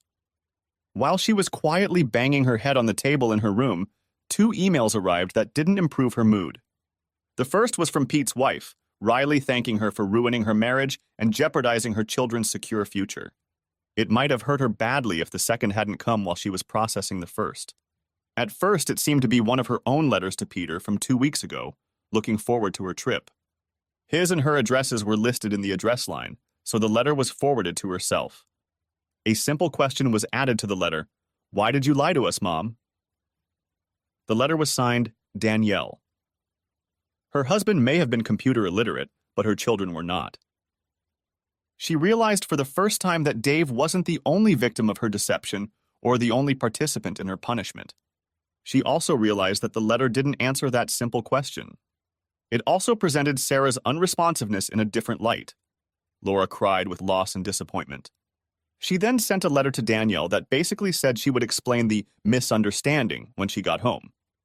Her daughter must have been expecting this because the reply came immediately. "It's strange that you chose to spend our school vacation with another man rather than with Daddy and us." Laura cried again. It was an extremely busy and boring week. On a tight budget, there was nothing to do but lie on the beach. She packed a towel. After an hour, she left the beach and returned to the hotel. She realized that coming home with a great tan was tantamount to proving everyone a liar. Frustrated, she sent a long letter home through Sarah. Without going into detail, it spoke of errors in judgment on her part, of being taken for granted as a wife, mother, and primary breadwinner. It even talked about her sense of self-worth in a "that's my excuse" style. It mentioned twice that she had never slept with anyone but Dave during the marriage. The letter again urged her not to do anything rash until she had a chance to talk. There was nothing like an apology in the letter. It was not the style of a strong businesswoman who knew she was in an advantageous position. She hit the send button and sat down to wait. Chapter 7. Okay, kids, it's time to have a serious discussion about what we're going to do when your mom gets home. I'm a little surprised that she's decided to stay there, and unless we hear anything different, we'll have to assume she'll be back on Friday as planned. How are we going to play this? Remember, all we know is that she planned to leave with a guy from her job. We don't know anything about whether this is the first time she's lied to us. You first, Sarah. Well, all I had to do was read her latest letter, Dad. It shows that she's just an entitled bitch who treats us like a minor inconvenience to be sidestepped. The fact that she cheated us the first time is, in my opinion, irrelevant. She had a choice. Take her annual vacation and spend it with her family, or use it to disappear with someone else. She already spends little time with Danielle and Larry given her long work hours and business trips. I think her behavior before and after she was found out is just disrespectful to all of us and dishonest. If she doesn't change her attitude about what is going on, I will be done with her. Good, Sarah. Harsh but fair. What about you, Danielle? I think she just doesn't understand, Daddy. I agree, honey. When we hear from Larry, I'll explain what I'm thinking of doing. Larry? I don't care, Dad. As long as I stay with you. I'll do everything in my power to make it happen, son. Tell us about your idea, Dad. Well, I think for some reason your mother went off the rails for a while. I don't know. The promotion last year seems to have caused a change. Kids, I hope you'll back me up. I think if she admits what she did and is truly remorseful, we should give her another chance. What do you say? Sarah looked at her younger siblings and felt agreement. Little kids just need stability until they reach reactionary age, when they discard everything their parents believe in and try to change the world. That's right, Dad. We'll try, but you've seen her last letter. I've reread it 16 times and I see no remorse. Strangely enough, I believed her when she wrote that she had never been unfaithful to you. I agree, Sarah. That's why I've planned a little shock for her. Once she experiences it, she will realize that we believe she has already committed a crime against the family. I don't think she realizes how offended we are, which is why she is concentrating on the physical impact. After we get her to understand our feelings, the million-dollar question is what she will do about it. If she breaks down and apologizes to all of us, we'll talk about it. If she doesn't, then we'll see. That's my idea. Chapter 8. The return letter took Laura by surprise. It came from Sarah, but it was addressed to Dave and all 3 children. It described the timetable for her return. After reading it, a sense of foreboding gripped her, as if she had failed in her task. She was expected to return late Friday night. The letter said she had an appointment with a polygraph examiner and indicated that all 4 rebels were taking the questions. After the test, she was put up in a motel for 2 nights so she could mull over her answer. Anytime after noon on Saturday, she could request a meeting to discuss the family's future. Laura resented being ordered around, but for now she decided to play along with their little game. One thing was certain. As soon as she ate her humble pie, she would be in for a serious beating. People needed to know who was boss. Relieved, she relaxed a little. She was glad that her offer of a lie detector had been accepted. It was the surest way to convince Dave that she had kept her vow. She knew that if she could convince Dave, the rest would fall into place. What questions would he ask? He knew her behavior in Bali, that was a given. The main question he would ask would be, had she done anything with Pete before Bali? If he asked the direct question, have you had sex with Peter or anyone else other than your husband? She would be at home. She feared he might ask more insidious questions, such as, have you always behaved in a manner befitting a wife? And then she would be on shakier ground. She hadn't had sex with Peter in the strict Bill Clinton-like sense of the word. Then there was Michael, before Pete. They hadn't had sex either, but only because Mike had chickened out at the last minute. Laura realized it was a mistake to anticipate the questions too much. She knew that polygraphs relied on indicators such as heart rate and sweating. By taking the questions at face value, she risked raising her stress level and causing a false positive reaction. However, she practiced answering her simple-minded husband's implied questions anyway. Generally relaxed, she went to the airport at the appointed time. She had deliberately not told anyone what time her flight was arriving. Under the pretext that everyone would be busy with work or school, she insisted on a cab. The family couldn't be in the domestic terminal when she arrived at the international terminal, right? Coming out of customs, she couldn't help but compare the way she had arrived to the way she had envisioned it. Instead of purring like a contented kitten, she arrived with a begging bowl in her hands. After the cab ride, she sat in the polygraph waiting room for an hour until one of the technicians led her into the room. He outlined the basic procedure for the pre-test questions to calibrate the equipment to her physiology. Then the technician pulled out a folder and frowned. "Oh, right. That's the one." Laura blushed slightly.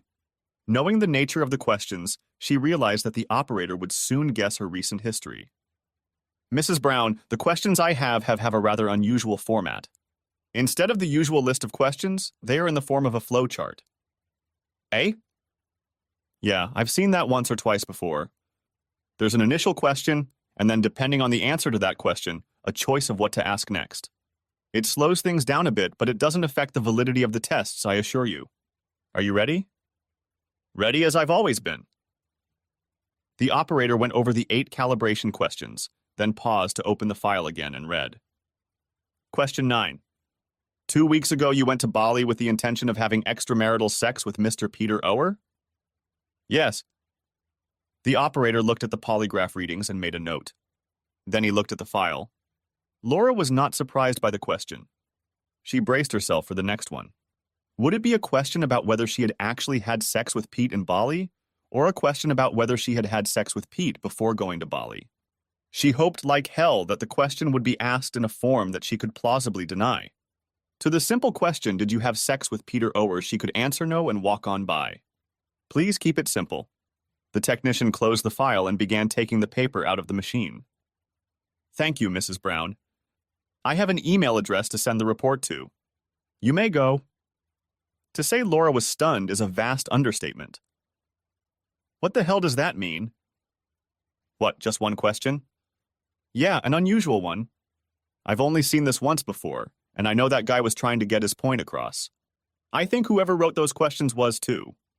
Your husband? Laura nodded automatically. What did he mean by that? Because I don't understand. I assume your husband means to say that he doesn't care at all if you had an affair in Bali. He just wants to confirm that you intended to do it. He's saying loud and clear that your intention to have sex with this guy from Peter is enough for him. Good luck, Mrs. Brown. There are business cards for a couple of good divorce lawyers on the reception desk. Laura left the room in a daze. She had based her entire defense, her entire learning process, on convincing her husband that she had not slept with anyone else. Lacking professional merit, she had no idea how offended he was by her dishonesty and simple intentions. Frustrated and angry, Laura made her final mistake. Ignoring the opportunity to go somewhere else to allow time to make a rational decision, she jumped into a cab and drove home. In her opinion, it was now a true battle of wills. The competitive instinct kicked in. Dave had fired the first shell, and now it was her turn to return fire. The cab dropped her off at the entrance to her neighborhood. Sitting in the car on the opposite side of the street, Dave, Daniel, and Larry looked sadly at each other as they watched the furious woman head toward the former family home. They were grateful that they had made all the provisions last night. The last thing Dave wanted was to be abused in front of the kids. It would definitely be bad for their health. They made it to the room they had booked for Laura, checking to make sure their phones were turned off. Chapter 9. There was no word from Laura until Monday. The hope that she had used the time to think rationally was faint, but it was there nonetheless. The last hope collapsed when, late Monday night, Dave received a letter from Sarah. It censured him for his low tactics of sicking the children on her. It spoke of an emergency family court hearing her attorney was organizing to decide temporary custody of Danielle and Larry. Playing on John's predictions, it also informed her that she had set up an appointment for them to meet with a psychologist the next day. It called for a family meeting on Wednesday night. Laura pondered over the weekend and, as usual, came up with a plan that she felt covered all the bases.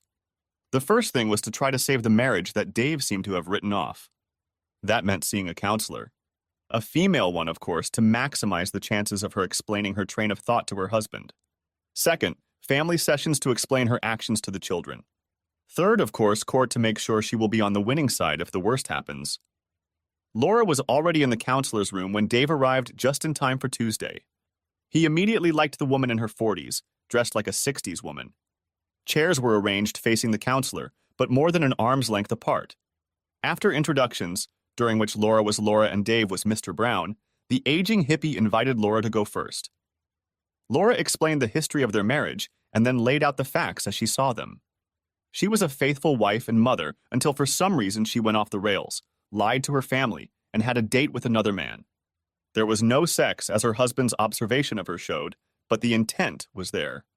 While leaving, she was stunned to learn that her credit cards had been canceled.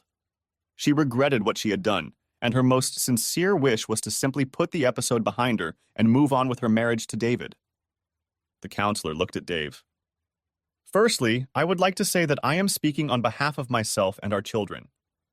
My children's main complaint is that their mother lied to them, used 2 weeks of her annual vacation, which is 6 months, to go off on her own, and left her phone number so that she could not be contacted in case of an emergency. In all honesty, I did not commission any surveillance of Laura in Bali. This stunned Laura. Since it was the first thing she would do, she couldn't believe it was true. In fact, I didn't even want to believe she was playing on the side until our youngest daughter hacked into Laura's email account and discovered traces of the arrangements she and her lover had left behind. Also, for the record, I was advised to cancel my credit cards after my oldest daughter discovered that my wife was engaged in blocking all the family finances in such a way that I was left helpless. Once again, Laura was stunned. She hadn't realized that her precautions had been exposed, nor had she thought about how such actions would be interpreted. The fact that both her daughters were actively working against her didn't improve her mood either. As for what my wife wants out of this process, pardon me for not trusting a damn word she says anymore. The fury of his words finally conveyed to Laura how offended her husband was by her action. Before she could react, the counselor turned to Dave. So, what do you hope to accomplish with these classes? I hope to understand why my wife thought it was acceptable to lie to her family and arrange to have sex with another man. At this point, David and Laura's marriage could still be repaired. Everything changed in an instant. The change was not the fault of the husband or wife, but of the counselor when she muttered almost under her breath, "Oh, we have a dinosaur." Dave, who thought that Laura had set the whole thing up to hasten the divorce and had purposely chosen a counselor to minimize the chances of reconciliation, snapped. He had heard of such counselors and thought it was just wrong. He stormed out of the room. Laura, who had a slim chance of avoiding disaster if she had run after Dave and apologized to him, took out her frustration on the counselor. By the time she finished the beating, Dave was long gone. The counselor apologized and persuaded Laura to have an individual session with her the following week. She then apologized to David for her inappropriate behavior and had an individual session with him as well. This was the third mandatory session, at the end of which a decision was to be made as to whether to continue or abandon the work. Chapter 10. The family meeting the next day didn't go any better for Laura. She just didn't get it. Once you lie to someone, trust becomes a footnote in the history books, just above the tusk of a woolly mammoth. She invited them all over for dinner before the meeting, but Sarah reminded her that she couldn't cook worth a damn and told her they would all be in at 7:30 p.m. Laura tried to hug them all as they walked in, but they all treated her very coldly. Laura made the mistake of sitting down last. By the time she was ready, she found herself alone in front of 4 stairs from the couch. She tried to get her best friend Sarah to move to her side, but to no avail. Once again disappointed, she began her prepared speech. There was little apologizing and a lot of, "I didn't really do anything," and excuses. She felt unappreciated both as a woman and as the main breadwinner in the family. Her husband's attention became a matter of course, and she began to miss the attention that single women took for granted. She began to feel unageably attractive. When a younger man began to pay attention to her, she succumbed to his charms. During the conversation, Laura tried to focus on Daniel and Larry. She found it difficult to meet Dave's gaze, and Sarah was making notes in her notebook behind her raised knees rather irritably. Finally, the silence of those she had come to refer to as the opposition bench silenced her as well. Sarah spoke up. "Damn, Mom, you've disappointed me again." "What? Why?" "On the cliché test, I can only give you 85%. If you had mentioned that no one would be hurt if they didn't find out, I could have given you 100%. No one knew if Laura blushed from anger or because she realized she had meant to say it too, but it slipped her mind. Whatever the reason, she realized she wouldn't get any sympathy from her children as long as Dave controlled their hearts and minds. "David, to the kitchen now, please." Laura pounced on him as soon as they were alone behind the closed door. She hissed at him through clenched teeth. "Does it really have to be this way, David? I break you until you come crawling back begging me for forgiveness." Dave looked at her sadly because he realized that she remained a slave to her own nature. "No, it doesn't have to be that way at all. If you just did what you should know is a decent thing to do, the outcome doesn't have to be inevitable. If you drop the stupid bitch you've chosen to be your impartial counselor, and we go to..." "I'll see you in court, David." Chapter 11. On Thursday, Dave moved into a rented 3-bedroom house. Obviously, none of this is going to end anytime soon. He was also notified that the preliminary custody hearing for Danielle and Larry was scheduled for the following Tuesday. After learning the name of the family court judge assigned to him, he called John. John told him that he had gotten lucky and had picked the same judge who had never given custody to his father. Dave declined John's offer to represent him, but asked for a weekend appointment to learn about the procedures and what he could and couldn't say. He was going to try to use the system properly once and then go back to his own tactics. He was doing what he had to do to ensure the emotional well-being of his children. A fun weekend was spent fixing up the rental house. Dave sat the kids around the table and honestly explained what the house would look like in the near future and what his long-term plans were. The kids perked up and joined in the planning. Together, they searched the internet for everything they needed. On Tuesday, Laura's attorney was a little shocked to learn that Dave intended to represent himself. He realized the awkward position Laura would be in if she was questioned by her own husband. The court was late that day, so only administrative matters could be discussed until the end of the session, and then everyone was required to appear the next day. Overnight, the news reached several local reporters in this leisurely news week. The next day began with Laura's attorney going over property ownership, relative earning power, and other details. Dave then began asking questions. Laura was visibly nervous, which did not go unnoticed by the reporters. He began gently. I'm the one who built the family home with my own hands? Yes, you did, but I was busy working and earning most of the money. Did you return to work within 2 months of the birth of all your children? Yes. Who used to make our children's breakfasts, school lunches, and dinners? You. I worked long hours. Would you say I was the primary caregiver? Probably. You recently lied to me and your children and went to Bali for 2 weeks for the express purpose of having sex with another man? Objection, Your Honor. Someone needs to tell Mr. Brown that adultery is no longer a factor in child custody disputes in this country. I'm sorry, Your Honor. I don't care about adultery. I just want to emphasize the character of my wife, who considers herself a fit mother. Objection overruled. Well, I went to Bali because I needed a vacation, and it just so happened that I went with a male friend from work, yes. When you left for Bali after lying to your family, did you leave the following letter for your husband to find? Then Dave read the letter in full. Out of the corner of his eye, he saw both reporters strobing furiously. Laura didn't have to answer the question. Her furious stare did it for her. It was embarrassing. Is it true that when you returned from your dastardly journey, you never once attempted to apologize to your husband and family for your deception and obviously immoral intentions? Again, the stern answer was silence. Your Honor, your decision seems like it would be an easy one. I am the primary caretaker of my minor children and always have been. They should be awarded to me along with the house I built and in which they have lived most of their lives. I have never cheated on my wife or told her and the children any blatant, damaging lies, and I demand that she retract this. She has shown by her actions that she cannot influence my children. Dave took his seat with his back to Laura. Her angry eyes tried to burn holes in the back of his head. The judge was fully awake and made her ruling immediately. The gist of it boiled down to the fact that countless studies had shown that in the event of a divorce, the children were always better off living with their mother. According to her decision, temporary custody and living in the family home would go to Laura. Laura smiled smugly. Dave remained neutral. This was exactly what he had expected after his conversation with John. He stood up.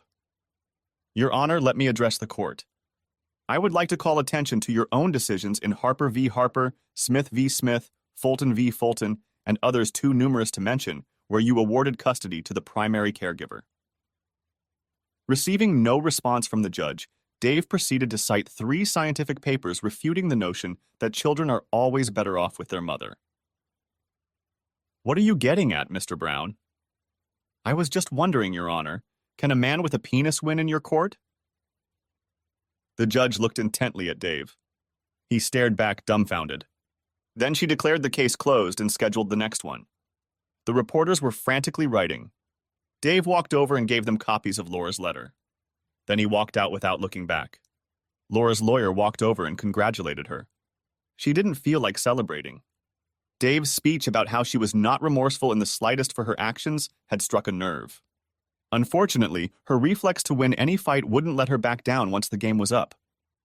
Blaming his marriage on Laura's smug smile, Dave counted all the people who had offended his sense of justice and needed to be re-educated.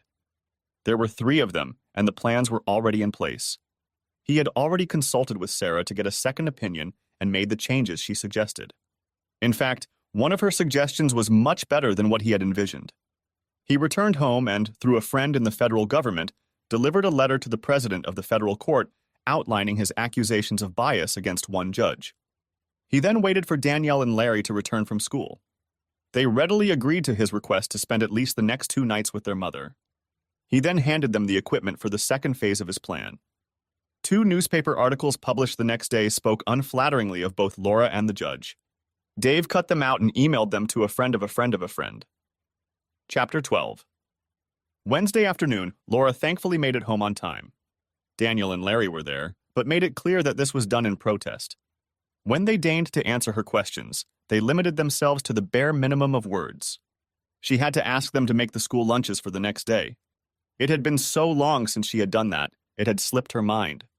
Not finding anything suitable in the cupboards, she ended up giving them money for the canteen. She got home at 4 p.m. to change for her 5 p.m. solo counseling session. At the session, she laid out her conditions for taking Dave back. This took half the session. The counselor spent the rest of the time going over the history of their marriage. Laura confessed to 2 inappropriate liaisons before Peter, one with a work colleague and the other with a neighbor. She emphasized that with all 3 friends, there was no actual sexual intercourse, failing to mention that in the first 2 cases, it was not by her choice. She expressed genuine bewilderment as to why Dave was so offended by her actions, since nothing had happened. The counselor promised to check with her husband about the terms, but warned that reconciliation was unlikely, given that Dave's objections seemed to be based on dishonesty and intentions rather than actions. The session with Dave the next day was short, abrupt, and a little intimidating. When asked what he wanted out of the session, Dave simply gave her a choice of 2 options.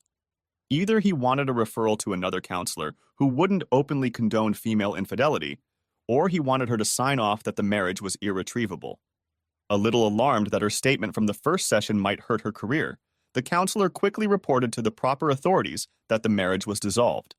She knew that another report about her to her professional body might well be her last. When Dave got home, Danielle and Larry were already there and looked quite settled. A police officer knocked on the door and said he was violating a family court order. He pointed out that it wasn't him, but his children.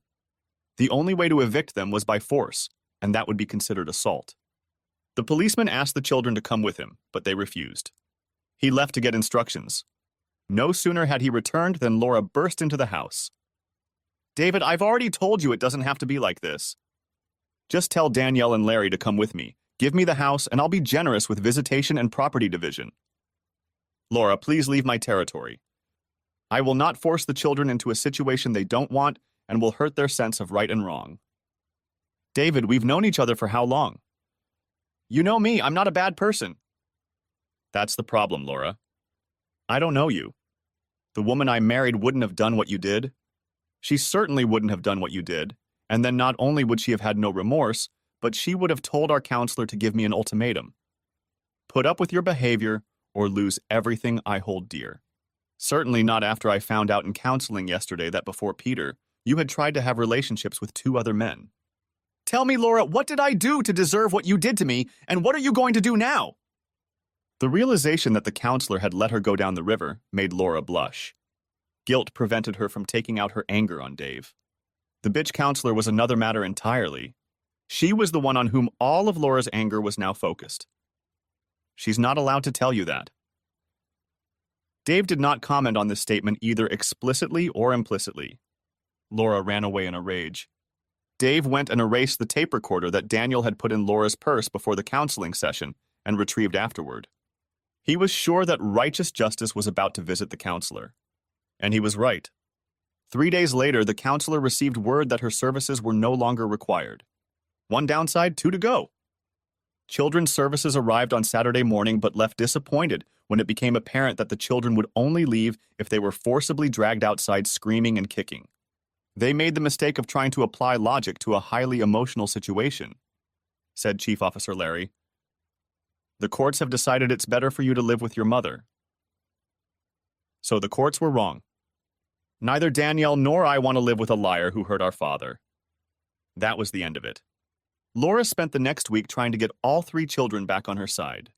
Eventually, they refused to return her calls and immediately deleted her emails and phone messages. She tried to talk to Dave, but as soon as he realized the conversation did not include an apology, he ended it. Finally giving up, he hired John as his divorce attorney. He also went to see Sarah's boss to confirm the advice she had given him. At the end of the next week, he found out through Sarah that Laura was going on another business trip for the entire next week. He took a week's vacation and did a phenomenal job helping the children after school and during work hours. Laura found out exactly what the attempt was when she arrived home the following Friday. She pulled into the driveway and marveled. In front of her was a beautifully landscaped lot with a hanging pool. There was a brick garage, too. All that was missing was her beautiful, award-winning home. Her collapsible palace had been dismantled. In its place stood a lone, very damaged building. Apparently, it had been bought at one of the insurance write-off auctions after being damaged in transit. In a daze, she opened the door and realized Dave had made an effort to replace the locks. All of her clothes, some of her furniture, and all of her personal belongings were there. She was torn between rage and deep sadness. For a while, the sadness won out. On the floor, right in front of the door, was a copy of the title deeds. She read, "Land and dwellings at address" in the address. She realized that she had been cleverly duped. The land belonged to her, and there was indeed a dwelling on it. She called her lawyer to confirm that nothing could be done about the house, and then, after some thought, called her financial advisor to modify the only financial agreement she had made that could be modified at this point. It concerned a trust into which a vacant piece of land had been transferred. She was told that Sarah had already exercised her right and had transferred all the documents into her name only. Laura's last act before she finally lost her mind was to curse her own arrogance when she thought all 3 children would side with her. Then she realized that the rest of her family had turned against her. Dave for stealing her house. The kids for not supporting her. She was very close to realizing the enormity of her crimes, but unfortunately, self-pity turned to anger again before the connection was fully made. She sent a letter to all 3 children. "Do you really hate me that much?" A lonely reply came back. "We don't hate you. You always knew I would do whatever was necessary to protect our family. It's just unfortunate that you put me in a position where I have to protect them from you." Signed, Dave. Laura gathered her personal belongings, then went and checked into the motel. She drove there through Sarah's neighborhood to make sure the modules of her old house were neatly lined up, waiting to be placed and plugged in. On Monday, she received Dave's divorce filing at work. He apologized for getting her there, but explained that he didn't know where else she could be. She spent the next hour trying to read between the lines of an agreement that at first glance seemed generous. It gave her 100% ownership of the jointly acquired property, which, given that most of the other assets were locked up, was the vast majority. Several items of expense had to be deducted from the value of the property. These included the cost of airfare and a hotel room in Bali. A note explained that these were the amounts Dave believed Laura had stolen from the marriage. Also deducted were the cost of the divorce and the cost of unraveling her financial fraud, including half of the expected interest on the money put into a trust for the next 2 and 5 years respectively. She requested that the children be placed in the custody of whichever parent they chose. For the sake of unity, if Danielle or Larry chose the other parent, Larry, as the youngest, would make the decision. Family unity was paramount. Laura called her financial advisor and asked what the chances were of her revoking the 2 trusts in the children's names and was told, none. He did his job well. Through a divorce lawyer, she tried to get another counselor appointed. But since the first one had already agreed to the marriage, it was impossible without Dave's consent. When she demanded such consent through the attorney, Dave reminded her that he had already suggested another counselor a few weeks earlier and had been turned down. Now that Laura seemed to be guided only by the prospect of her imminent destruction, it was too late. Laura signed the contract, realizing it was the best she would ever get. Since the family court had surely awarded her custody of Danielle and Larry, she would receive the assets pledged in the trusts of the 2 minor children as their legal guardian. That meant she would lose only the value of the second parcel of land. Once all the I's and T's were dotted, the divorce went quickly. The lawyer assured her that they would be assigned the same family court judge since they were now under her jurisdiction, and she had a reputation for being very biased. The lawyer usually advised his male clients who confronted her to give up and save their money. Knowing that her vengeful plan was on track, that she would win and Dave would be left destitute, Laura relaxed. She wondered if Dave's pride would allow her to crawl back in which case she would be magnanimous but with conditions, or if he would resign himself to beggary. Chapter 13. Having regained her confidence, Laura walked into court a month later. She was met by an anxious lawyer. He pointed to a woman in a suit in the front row of the public gallery. "You see this woman? I went to law school with her. I hear she works in the office of the chief federal judge now. Something's going on and I don't like it."